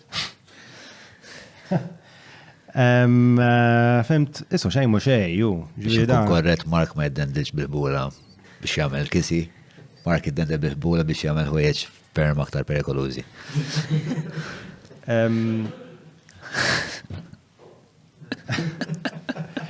So, għanna l-apprezzament tar-riskju huwa nullu. Ġifieri ħafna bravado, machoism, u da. Ma ħansewwa dil-affarijiet u. Mela, ir-regolamenti jitlu wkoll fejn ikun hemm market failures. Ġifieri jekk hemm failure fis-suq, jidħol l-istat u jirregola. Jekk is-suq il-suq mhux kapaċi jirregola ruħu tajjeb, jidħol l-istat. U jirregolaw. Issa. Biex isir regolamentazzjoni tkun hemm organizzazzjoni anke mill-livell ta' konċetti li konna qed naraw viżjoni u naslu semm. Qed inkellmek mennu qed nara tipo xebabna dar-ħomor ma' kullum kien. Tipo system failure kullum kien għandna. Mhux hekk. Mill-ippjanar għall-kostruzzjoni, għall-estetika, għall-ambjent, għas-soċjal. Welcome to my world. Jani xofu għuna. Inti għarrejt imma, zin kif inti. Da, għalek namel 47 hours. Jesus. Mela. Kutajt problema wahda, tamela, satej fil-axija. Lew, il-fat li volontarjat, din xaġa li tbellaħna naqraf dal-pajis, il-nuqqas ta' rizorsi li jmorru lej oqsma iktar minn vitali, jew karigi vitali f'dan il-pajis fil-każ tiegħek ma nistax nifhem kif l-irwol li għandek isir b'volontarjat, inti suppost hemm xi sitta minnek. Mhux hekk biss, John, pereżempju, aħna bdejna nsemmu l-kondotta. Apart li dan nagħmluh kollu b'xejn b'mod volontarju, inkluż ġieli dawn il-complaints vessatorji li nipproċessawhom b'mod professjonali xorta. Imma l-ispejjeż, ġifieri aħna nħallsu l-avukati biex nikbu rikorsi għall-AG. Min ħallasom dawk? Mhux aħna. Minn butkom? Mhux minn butna, mill-membership fees li jitlu, ġiftit li jitlu. Minn butkom? Il-gvern ma jallokax. Il-kjesta mill-AG titħallas għalija nixtruha. Imma il-gvern jalloka. Transcriptions, jekk ikollna seduti taħt ġurament, nagħmlu transcriptions nħallsu għalihom. Ġuna kull seduta tiġina 350 euro. So. Dawk m'għandniex mill-gvern qed nagħmlu servizz pubbliku. Però m'hemmx kontribut tal-istat fiha di. Eżatt dik li saqsejtek il-gvern jalloka fondi għall-Kamra xejn zero. Sissa hopefully jibda jkun hemm fimni il-perit jekk tagħda ma ġietx fisseħ, ġifieri hopefully qed nispera li l-fatt li l-Kamra se hija regolatur b'mod uffiċjali ikun hemm awareness tal-fatt li hemm bżonn ikun hemm budgetu, ġifieri dan ma jistax ikun nibqgħu sejrin b'da s-sistema. Għal l-interess ta' kulħadd, ġifieri anke l-pubbliku. Ġifieri aħna llum jekk tara d-domandi li kien hemm fuq il-Patreon. Għara ġejjin. Mela, il-patruni jistaqsu miġjuba lilkom, il-bib tagħna tal-Browns. Il-Browns joffru health check ġenerali, jekk wieħed irid tkun jaf x'inhu għaddej f'ġismu. Tajjeb li jirrikord waħda sant il-Browns jagħmel test ta' kwarta kollox fejn jista' jċekkjaw uħud mill-aktar biomarkers importanti li jispjegawlek eżatt ġismek lej xiex għandek bżonn tħares kultant. Ħafna nies jistennew biex jinnafu ħossu xi ġieħi u ħossu mhux qegħdin sew biex imur jagħmlu da xorta ta' testijiet. Jien ma nemminx fiha, jien regolarment nagħmel da xorta ta' testijiet. Il-health check ġenerali jinkludi ħwejjeġ bħal kolesterol, pressjoni, livelli ta' glucose, triglycerides li huwa xaħan fid-dem, bażikament BMI u body composition li ovvjament jistgħu jaraw jistaw jindikaw lek u se jkollok problemi tal-qalb, type 2 diabetes, etc. Għal-daqstant kem tirikor waħdant il-Browns testi hu għanna 9 sekonda, ma tamlu kwarta tistennew, un-bat minn hemmhekk tkunu tafu fiex qegħdin u taraw x'istgħu ittejbu f'ħajjitkom biex saħħitkom dejjem tmur għall-aħjar. Ovvjament is-saħħa priorità minn is-saħħa ma tagħmilx kazz. Mela, tlaqna issa bil-mistoqsijiet tal-patruni bla isem staqsa.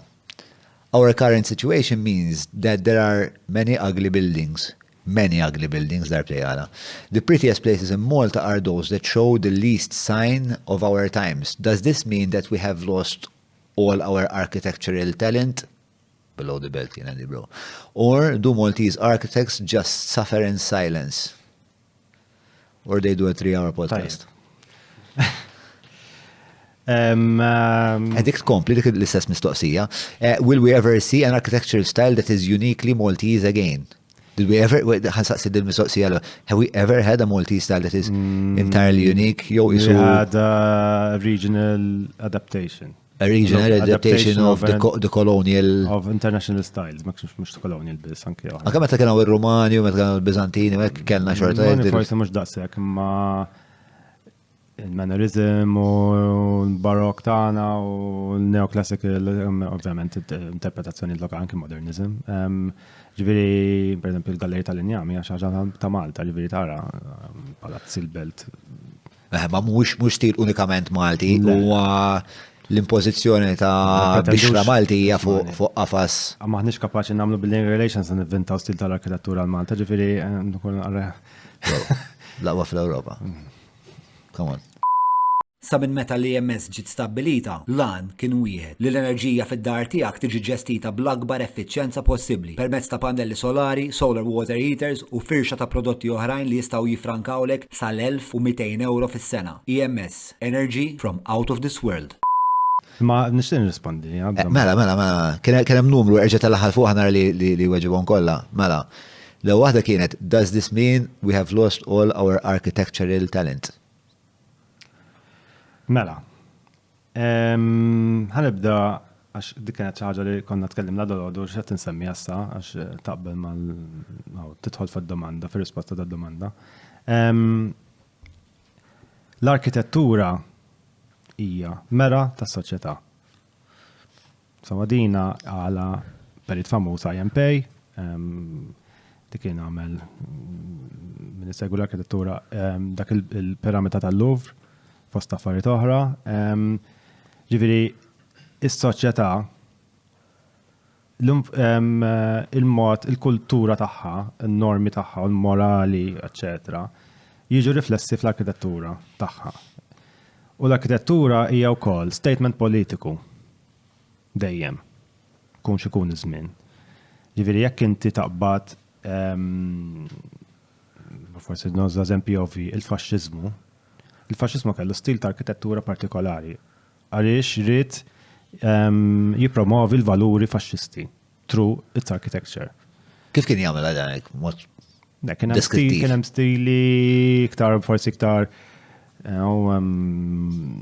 statements iktar jirreferu għal pereżempju żmieni tar-Rumani, eċetera, eċetera. Again, il-komunisti wkoll kellhom stil partikolari li ħareġ fil-fatt mill-modernizmu wkoll sa ċertu punt. Fejn kien ħafna uniformity, ħafna kollox pariċ, kollox dana, eċetera, eċetera. kull soċjetà u kull kultura kellha ir-rispons tagħha lejn il-problemi u l-aspirazzjonijiet tagħha permezz tal-arkitettura. Fil-fatt l-arkitettura hija waħda mill-ewwel movimenti tal-arti li tirreaġixxi għal tibdil soċjali, waħda minn tal-bidu. One of the first ones to react. Ħafna movements, modernism, postmodernism, u kita qabel, renaissance, art nouveau, dal-affarijiet, dawn ma kollha interpretazzjonijiet tal-istat soċjali ta' dak iż-żmien. Ġifieri jekk aħna għall-argument irridu kien hemm il-kultura pereżempju minn fejn beda l-modernizmu li jridu nneħħu ninqatgħu mill-passat u nsibu soċjetà aktar demokratika, iktar moderna fejn inneħħu l-aristokraziji u dal-affarijiet u kollna aktar soċjetà demokratika u iktar liberali. Il-modernizmu rifletti dak il-valuri. U lek talaq dal-ħafna lavur affarijiet għax kien assoċjat mal-ħela, mal-opulence, mal-royalty u dal-affarijiet, mal-oppressjoni. Mbagħad kien hemm il-postmodernism li kien iktar fokat fuq l-individwu xirrid jien iktar milli xi trid is-soċjetà. Imma aħna issa. Have we lost our architectural talent? Did we ever have architectural? The architecture talent is suppressed. Di situazzjoni. So you suffer in silence. Mxek. I mean, ġviri samarriċ najt li dana kolħad vitma, ġviri hemm architetti forsi they should know better. Imma anke l-fatt, per eżempju, I mean, forsi għed ndur id-dawar s-soġġet, imma li kollok il-Planning Authority t-organizza awards.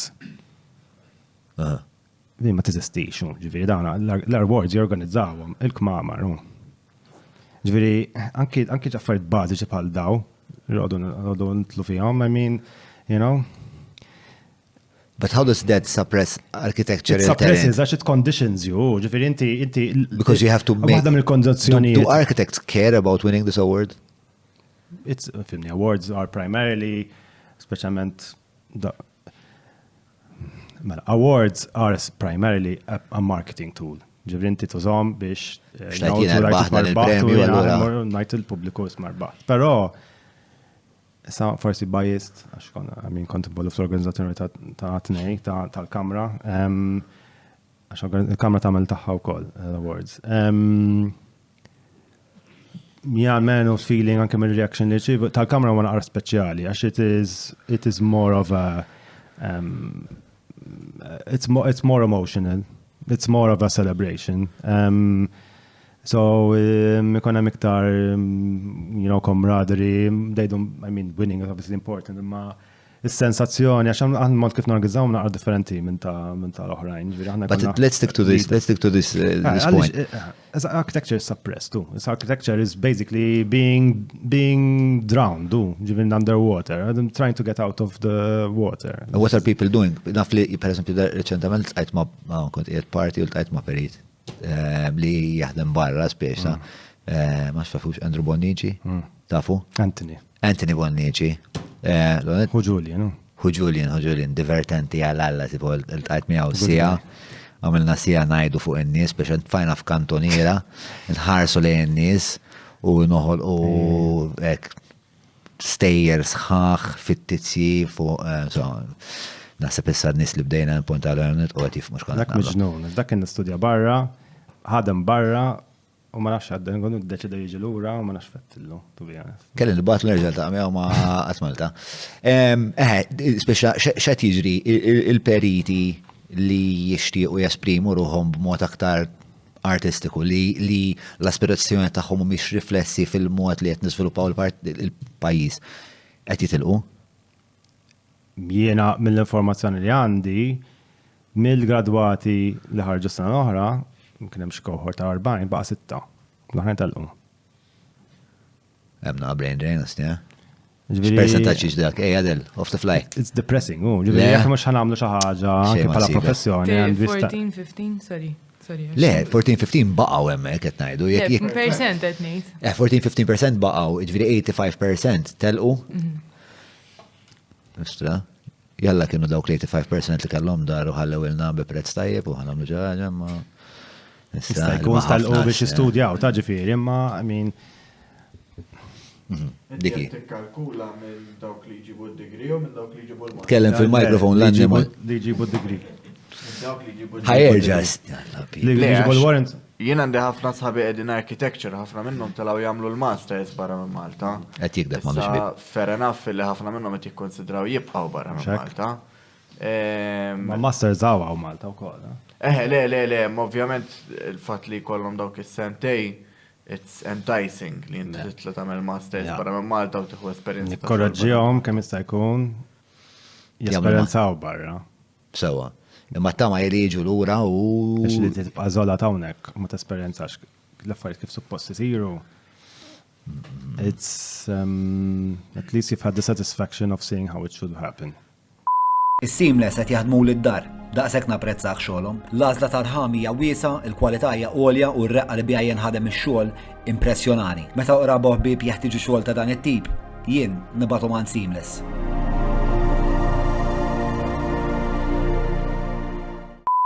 Will we ever have an architectural style that is uniquely Maltese? Again, has a supposition in it, wrongly placed, għax qatt ma kellna. L-assumption hija li kien hemm ma ifimni, what's happening is very Maltese. Ġifieri this is something very, very Maltese, ġifieri ma tariex barra. It reflects our society. Dak dejt ngħid dak il-punt, l-arkitettura għamera tas-soċjetà. Għax dak li qed naraw huwa għamera tal-li qed nagħmlu. Għajjejt, bro. Dik ir-riżultat tal-mod, tal-attitudni tagħna lejn l-ambjent mibni sewwa, hija riflessa fil-dan ir-riżultat. Ġifieri kull livell, mill-lat kulturali, mill-lat regolatorju, mill-lat tappjanar, ġifieri dawn ma kollha they come together, l-output huwa s-soċjetà. Dik is-soċjetà hija riflessa f'dik. So if you're not happy with it, do something about it. If you don't feel that that is your reflection, issa joqgħod gor. You do something about it. Qed nippruvaw, bro. Kat me some slack. Mhux għalik qed ngħid, in ġenerali. Ma Retorika tħalless kienet ukoll. Tina darba, I missed it. Mela, Sarah Jane xikluna saqsietna. Diperit's warrant. Di ukoll naqafani li f'sentenza, per eżempju f'kuntrat kompletament bl-Ingliż, taqra perit, u mbagħad il-bqija bl-Ingliż. Jew kamra. U kamra Kamra wkoll. wkoll jużawha f'kuntest Ingliż. Aħna? Għax il-kamra hija proper name fil-fatt. U perit ukoll hija proper name. Perit huwa titlu. U għatitlu, għax hemm distinzjoni bej perit u arkitett. X'inhu id-distinzjoni? Mela, il-perit huwa t-titlu li jingħata lil xi ħadd jkollu warrant So, jew il-Mindof. taħt il-perit tiegħek. Kif? Jew il-Mindof. Ġifieri il-perit huwa xi ħadd li huwa rikonoxxut mill-istat li huwa li jagħmel għadda mill-training akademiku, għadda mill-training professjonali ġifieri sena u nofs prattika u rikonoxxu għadda minn eżami u għadda u allura rikonoxxut mill-istat li kapaċi jerfa' ċertu responsabiltajiet. Imma x'tagħmel b'dak il-warrant hija xi ħaġa differenti. Issa bil-liġi l-ġdida ħajkun hemm żewġ listi. Il-perit arkitett u l-perit inġinier ċivili. Issa li ħad tidħol din liġi u din ukoll anki mill-lat ta' compliance ma' direttivi Ewropej, għax il-liġi tagħna kienet non-compliant. Sewa. Kon ngħidulhom, ġifieri kif tħallna fl-Ewropa dan isma' din ħarġet f-2006 ħarġet is-Services Directive u għadnilhom isma' din għandna issue għax il-perit jekk sorry mhux is-Services Directive, kienx id-direttiva tal-Ewropa ħarġet dak iż-żmien. Konna għadnilhom il-gvern isma' din ħajkollna problema għax il-liġi tagħna ma tikkonformax. Badda d-dejzmin, sena ħarġu l-infringement procedures kontra l-pajis. Bajna d-dejn, karku saqajna, issa fl-ħar għaddiet. Issa, il-problema kienet li waħda minnom kienet li l-perit ma t-sistix di tal-perit, pajis wieħed hemm fl-Ewropa, l-Belġu li għandhom hekk. Ma t-sistix architecture civil engineering faqqa, jew architecture, jew civil engineering normalment. Issa, l-architecture nasib forsi nispjega distinzjoni, l-arkitektura hija fokata fuq id-design, concept development, daw l-affarijiet li bdejna ngħidu qabel, fuq l-impatt fuq l-ambjent, fuq il-kuntest, fuq is-soċjal, l-affarijiet. L-engineering huwa isu il-nuts and bolts Il-makkinarju, nuts kif and bolts, ħassir di. Issa, vidi essenzjalment keep it simple, id-distinzjoni bejnietom. Dik id-distinzjoni bejnietom. Per arkitett għandek rotta kif tasal għal dak il-warrant u għandek il-rotta oħra ħatitħol tasal għal għal warrant. ċivili. Issa, xieġri wara, mela il-liġi, il-periti għak tistabilixi, kif issir perit, ma tajdlekx xieġri wara, dik tkun f'liġijiet oħra. Issa, l-liġijiet l-oħra, dun eżerċizzju issa li rridu għamlu, again, over the next years, hija natu valur lil dawn it-tisfsiriet, għax fil-liġijiet l-oħra, li għaxum antiki, ma temx distinzjoni perit. Sawa. Issa, ġifiri now we have to give meaning għal dawn żewġ termini, ġifiri għaliex il-perit arkitett xista jagħmel u perit inġinier ċivili xista jagħmel. Sal-lum ovvjament it-tnej sa jagħmlu kollox fejn hemm miktub perit. Imma eventwalment il-liġijiet il-ġodda li jibdew jitfasslu li tkun hemm nara distinzjoni. Ġifiri, per eżempju, jekk ħana jkun hemm building regulations u nitkellmu fuq struttura, l-istruttura Jidħol l-engineer. tal-ċertu livell irti għamela perit inġinier ċivili żgur. Sawa. Ma perit ma perit arkitett ħareġ training komplet differenti. U kontra ovvjament jekk għamel conservation architecture, per esempio. U di ma saritx ġifieri bil-perit jekk. Le, dik ssir f'liġijiet oħra trid. Ġissa rridu ngħaddu jerġgħu duru l-liġijiet l-oħra u ngħaddu nirranġaw. Il-perit jekk li għamlet li tal-inqas qasmet il-professjoni fit-tnej. F'żewġ streams. Il-professjoni bagħat waħda, hemm żewġ listi. Hemm żewġ listi separati. Sara Jane xikluna dik kienet id-distinzjoni iktar. And it's a strength għal Malta li we are one, għax l-pajjiżi l-Ewropa they're moving mhux għax biex jikkupjaw lilna, but they are trying to bring together the building professionals under one umbrella. So why are we going the other way? We're not, we're remaining one profession. Ma tnaħolqu distinzjoni biex jekk mela dina di tal-perit, il-perit hija xi ħaġa ta' Malta wkoll. Ġifieri l-arkitett u l-engineer huwa jekk xi ħaġa saqsini x'nagħmel, jiena ngħidlhom arkitett. Mhux ngħidilhom, perit huwa t-titlu tiegħi, imma x'nagħmel huwa xi ħaġa differenti. Huwa titlu unikament Malti, perit. Perit hija Italianization, ġem il-kelma esperto. Ġidejja minn bil-break u ngħidu dana kien hemm id-Deron Code, kien il-code ta' żmien il-kavallieri qabel il-Civil Code li daħlu Franċiżi u hemmhekk m'hemm ħarġet il-kelma perit. Il-perit kien isu between il-bennej, il-master mason u l-arkitetti barranin. L-STO. Ġakken l-STO? Mhux eżatt STO, ma kien isu il-persuna li jaqbad id-diżinji tal-arkitett Franċiż. Sawa. U jagħmelhom għal bennej Malti. Dak oriġinarjament minn hemm tal-perit. L-STO. Le. There's no level of tone I can change to come. But tisdim kien fid-dinja tal-STO, fabbrikazzjoni Maltija. Mela, Matthew Montebello jistaqsi, għandhom jitnaħħew il-bankini għal-żmien tul il-proġett biex jitpoġġew tower cranes u loading areas? Il-bankini għal-żmien tul il-proġett biex jitpoġġa tower cranes u loading areas.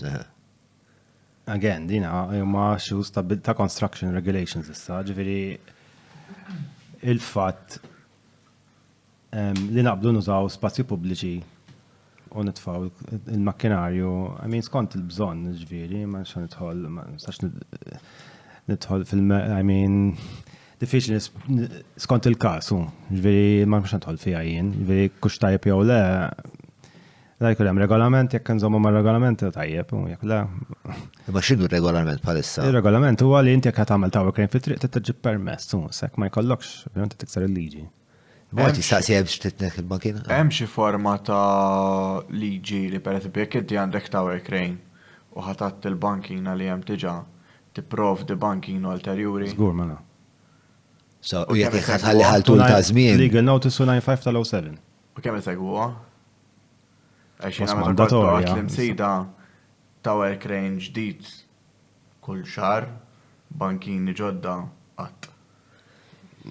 Bakini xir tkun hemm, tkun hemm tower cranes u madwar id-dawl crane. Xi fuq, ġifieri jkollok push chair, forget it. Tipprovdi temporary access, tipprovdi access temporanju. Għal dak li jkun, biex kun sajaddi. Ma di għedha Għax ma jagħmluhomx vera għoljin it-tower cranes u inti tista' tgħaddi minn taħtu kun hemm mina. Per eżempju, tista' tpinġi ħalq ta' Mickey Mouse, per eżempju, ta' parti diħel ġo Mickey Mouse. Jien naħseb nistgħu nagħmlu affarijiet vera divertenti bihom. Wettitaw. Kemm ippreparata sew l-industrija tal-high-rise kwalità ta' xogħol jekk hemm xlok ta' allarm f'każ ta' inċident? Ma fimtix din mistoqsija. Xista ċat id-deċifra ħejli? Mela, kemm ippreparata sew l-industrija tal-high-rise? Mela, proġetti tal-high-rise normalment isiru kontratturi seri, jkunu kontratti kif suppost. Ġifieri il-proġetti l-kbar ma nisimgħux b'inċidenti għal raġuni, ġifieri jkun hemm il-kwalità tax-xogħol li jsir f'dawk il-proġetti. Fil-mike? Il-kwalità tal-proġetti li jkunu naqra iktar sostantivi ikunu għola normalment, għax inti għand kollok iktar kontratturi equipped, b'setup sura ta' nies, b'nies serji, foreman u da, nies it-trejnjati, ġifieri il-proġetti l-kbar mhumiex proġetti ta' concern. Il-concern huma f'daw, ġifieri fejn daħal suq time chairs bil-Malti. Dik kienet l-aħħar mistoqsija tal-patruni? Yes. Mela, Andre, grazzi tal-li kont maħna s-saħibqa. Namna ta' parti wara. Di tal-parti wara, tradizjoni ta' xara bank zammini, aħna. Tana aktar ta' vera parti. Grazzi għal-Manux u għal-Felicita li għaw fil-komunità ħelwa. Sali għal-patrun. Xinu għal? Coconut balls. Chris's coconut balls. Amazing balls. They melt in your mouth. Enna tu naqa kontest, għax naqa out of nowhere. Chris, il-patrun tal-lum ġabelna il-coconut balls homemade. Eżat. Bonċu bil-bajt. Chris's balls. Kienet forsi ftit intenzjonata. Mela, qabel ma nagħlqu, kif kienet l-esperjenza tiegħek? Il-podcast? Tajjeb. Tajjeb ħafna. Sejt li kellek spazju biżejjed biex tespandi fuq dak li xtaqt tespandi dwaru? Iva, naħseb kif għandejna ngħidu qabel huwa diffiċli li tispjega ċertu konċetti b'mod konċis f'5 minuti fuq program ta' television. Ġifieri dan huwa kien platform utli biex nkun jispjega dak li kon jispjega. Inti Patreon, no? Mela, jiena ħabba fik. Sewa. Kelli upgrade l-bira biex nara d-domandi, ħanara x'ħajsaqsun in-nies. Għax għamilt it-tiers u kelli noqgħod upgrade. Kontattu euro, ġifieri, perit, kamu. Ma konx Jiena rrid nara dawk il-podcast li ħriġ ta' Mark. Sewa. Ma badniex fuq ta' Mark. Ta' Mark xita fuq il-burokrazija. U vera, nafna batli. Nostalel batli. Le, nkeċċikat le kota u għana. Mela, għajdlina fuq il-lix tal-burokrazija, xinti ma qbilx ma Mark li għajt li huwa Stanislav burokrat huwa xorta ta' burokrata aqwa mill-burokrata li huwa special mindless drone. Għand il-Manux ta' Paċville immur ta' sikwieta l-ikla romantika mal-mara jew ma' xi ħbieb intimi tiegħi. L-impenn li jitfgħu f'kull platt huwa kbir u huwa rifless fil-kwalità u fit-toma. Bla dubju ta' xejn il-Manux nirrakkomandah lil kulħadd. Il-ktib rajtu ta' Mark u rajtu koll 3 podcasts, 3 partijiet. U kien hemm ċertu aspetti tal-kunċetti ta' burokrazija li ma tantx qabilt magħhom. Mela qabel ma nagħmel din għall-kunċett naħseb tajb niċċara li jiena studjajt management ukoll. Ħalli poġġi l-affarijiet fil-kuntest li dan fiex indaħal fil-management. Għamilt MBA Real Estate and Construction Management. Issa, il-konċett tiegħu ta' burokrazija, il-burokrazija hija sistema ta' sistema ta' organizzazzjoni issa. Tintuża normalment f'organizzazzjonijiet naqra akbar, insomma, il-ċivil, il-banek, jkun hemm naqra kobor, u hija bbażata fuq sistemi, proċeduri. Ġivinti għandek sistema stabilita għandek il-positions stabiliti bil-lines of responsibility u lines of delegation, kollox ċar, kollox tana, kolħat għandu r-wol tiegħu, kolħat jaf xirrit jagħmel. U s-sistema jibbażata fuq ir-regolamenti u l-policies u l-proċeduri interni ta' dik l-organizzazzjoni. Issa ċivil ovvjament għandu il-Public Service Code u għandu ovvjament il-regolament il-liġi u koll li regola l-proċeduri tal-Public Procurement Regulations, etc. etc. Issa. Il-burokrazija ma tippermettix trasgressjoni biex taffunzjona kif suppost, ma tippermettix trasgressjoni tal-individwu, ġivinti ma tistax tabba tiddeċiedi inti għax ma toġbokx is-sistema tabba tagħmel li trid. Ġifieri inti jekk ma toġbokx is-sistema tirranġa s-sistema mhux you go left field u tagħmel is-sistema tiegħek. Il-problema ma nafx kif nixtieq speċa niddefendi l-punt ġost biex ikollna argument imlaħħam. Però ma nafx eżatt kif kien jagħmilha din il-wandering left field li qed tipponta lejh. Għax inti hemm ħafna variables għax regolamenti naħseb bla dubju kulħadd għandu l-istil tiegħu li jmexxi plas li kien fil-quċċata tas-sistema u skont kemm id-digressjoni ħaskun kbira. So, nimmaġina hemm affarijiet li open to interpretation. Ir-reduċa r-rwol ta' civil servant tal-Stanislav Burokrat biex li r-rwol tiegħu biex jgħid le. Ir-rwol ta' civil servant biex jgħid le. Huwa biex jimplementa policies tal-gvern ma jżomm ma' regolamenti u sistemi l-proċeduri tal-gvern. Ġifieri ma sax taqbad iddeċidi inti għax ma toġbokx il-policy taqbad u tagħmel li trid. Issa, jekk inti ma jekk il-policy f'moħħ. Ħanna dal-punt. Jekk inti planning case officer mal-planning authority, sewwa, u inti tiddeċiedi li l-policy titterpreta kif trid int, jew tiddeċiedi inti l-policy x'inhi, għax jidhirlek li kif l-opinjoni tiegħek hija tajba kif aħjar kif qed tajda int milli kif hemm miktub fid-DC15 għall-argument. Konna anarkija, ma sax ikollok sistemi hekk. Għax inti forsi qed tagħmilha bl-intenzjoni kollha tajba tad-dinja. Mhux qed tikkwestjoni għal-good faith ta' Mark, ġifieri mhux ħanidħol, ġifieri m'għandix għalfejn iddubita l-good faith ta' Mark. Imma inti jekk is-sistema ma toġbokx, tirranġa. Ġifieri jekk hemm falliment fis-sistema, u mbagħad beda jsemmi fuq tal-customer care tal-Ministeri. Jekk il-Ministru u l-customer cares, jekk huma tirċivu complaints, jirranġaw s-sistema biex jara wara taħdem. Jiena meta kont naħdem il-Housing Authority, l-ewwel ħaġa li rrid nagħmel huwa li jien ma jkollix backlog ta' complaints fuq housing estates. Ġifieri jiena rrid noħloq sistema, niddiġitizza kollox. Sewwa li jkun hemm customer care jidħol complaints dirett u jkun nafu fejn trid tmur. Li jkollna sistema ta' asset management li l-proprjetajiet nikkonsidrawhom bħala assets sewwa li għandhom valur mhux narmuhom isna mhux xejn u nippruvaw nikkreaw il-valur ġolassi biex dak l-income ninvestuh f'housing estates ġodda. Ġieri inti tħall b'sistema jiena kelli reżistenza enormi biex nagħmel din. Is-sistema mhux bitekx u ġedditta. Provide ġeddida. Li tenants ġol housing estates nikkonsidrawhom bħala klijenti mhux bħala, dubbin għax ġew jitalbuni għax dik u l-oħra, ġew kultura kien hemm almenu kull ma samx jadek nispera almenu. Kien hemm dik kultura ishom li n-nies li ġol housing estates huma Parassiti. It's wrong, completely wrong. Ġifieri jiena dal-għodu bejn nitkellmu fuqha, dal-għodu meta l-ewwel ġob li kelli meta sir perit kienet ġol Housing Authority stess. U r-rwol tiegħi kien immexxi skema tal-awtorità li kienet il-Care and Repair. Care and Repair kienet skema biex nirranġaw id-djar tan-nies. Nirranġaw id-djar ta' dawk in-nies li tant kienu fi stat soċjali ħażin. Li ma kienux kapaċi jieħdu s-sibli tagħhom infushom. Nis pereżempju b'mart, nis b'diżabilità, nis anzjani. Nis vulnerabbli insomma. Nis vulnerabbli.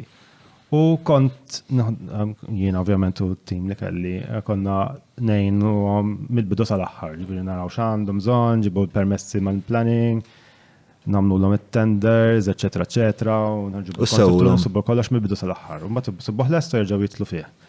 U waqt li qed nagħmlu dawn meta kont nibda mix-xogħol l-affarijiet li konna naraw kienu xokkanti ġifiri. Pero back to the point, sentlu fija din jak trid,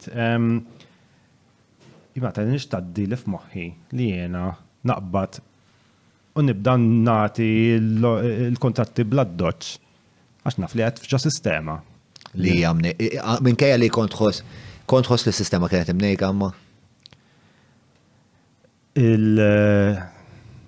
Il-procurement regulations huma naqra burokratiċi żejjed forsi, imma sistema ġol l-autorità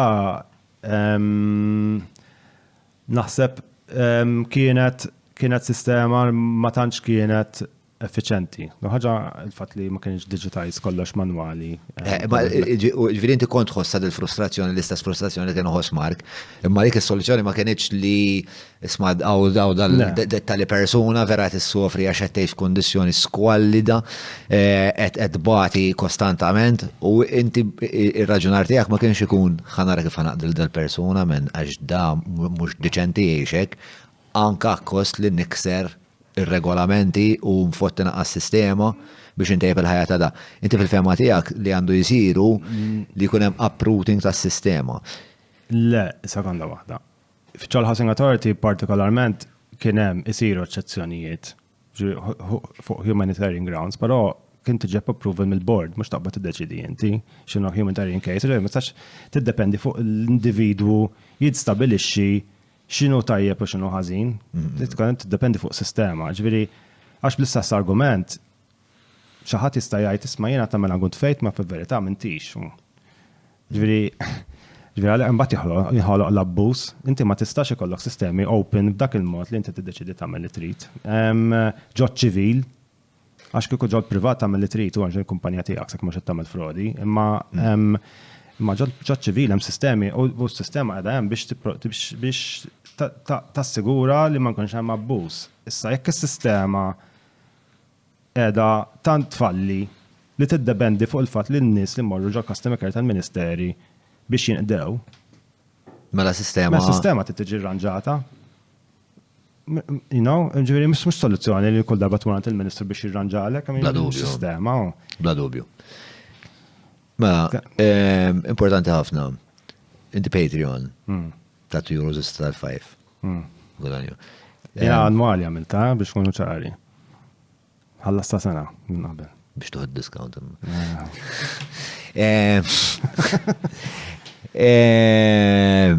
Għati messaċ il-pija tan-nies li għadhom ma mhux patruni biex jitlu patruni, għamlina reklam.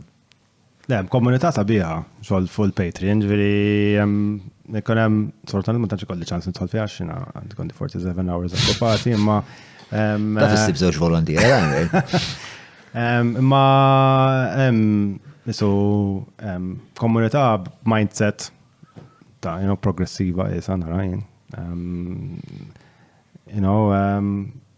Unkollu għaddejn id-dibattiti u kommenti fuq kollox. Ekku.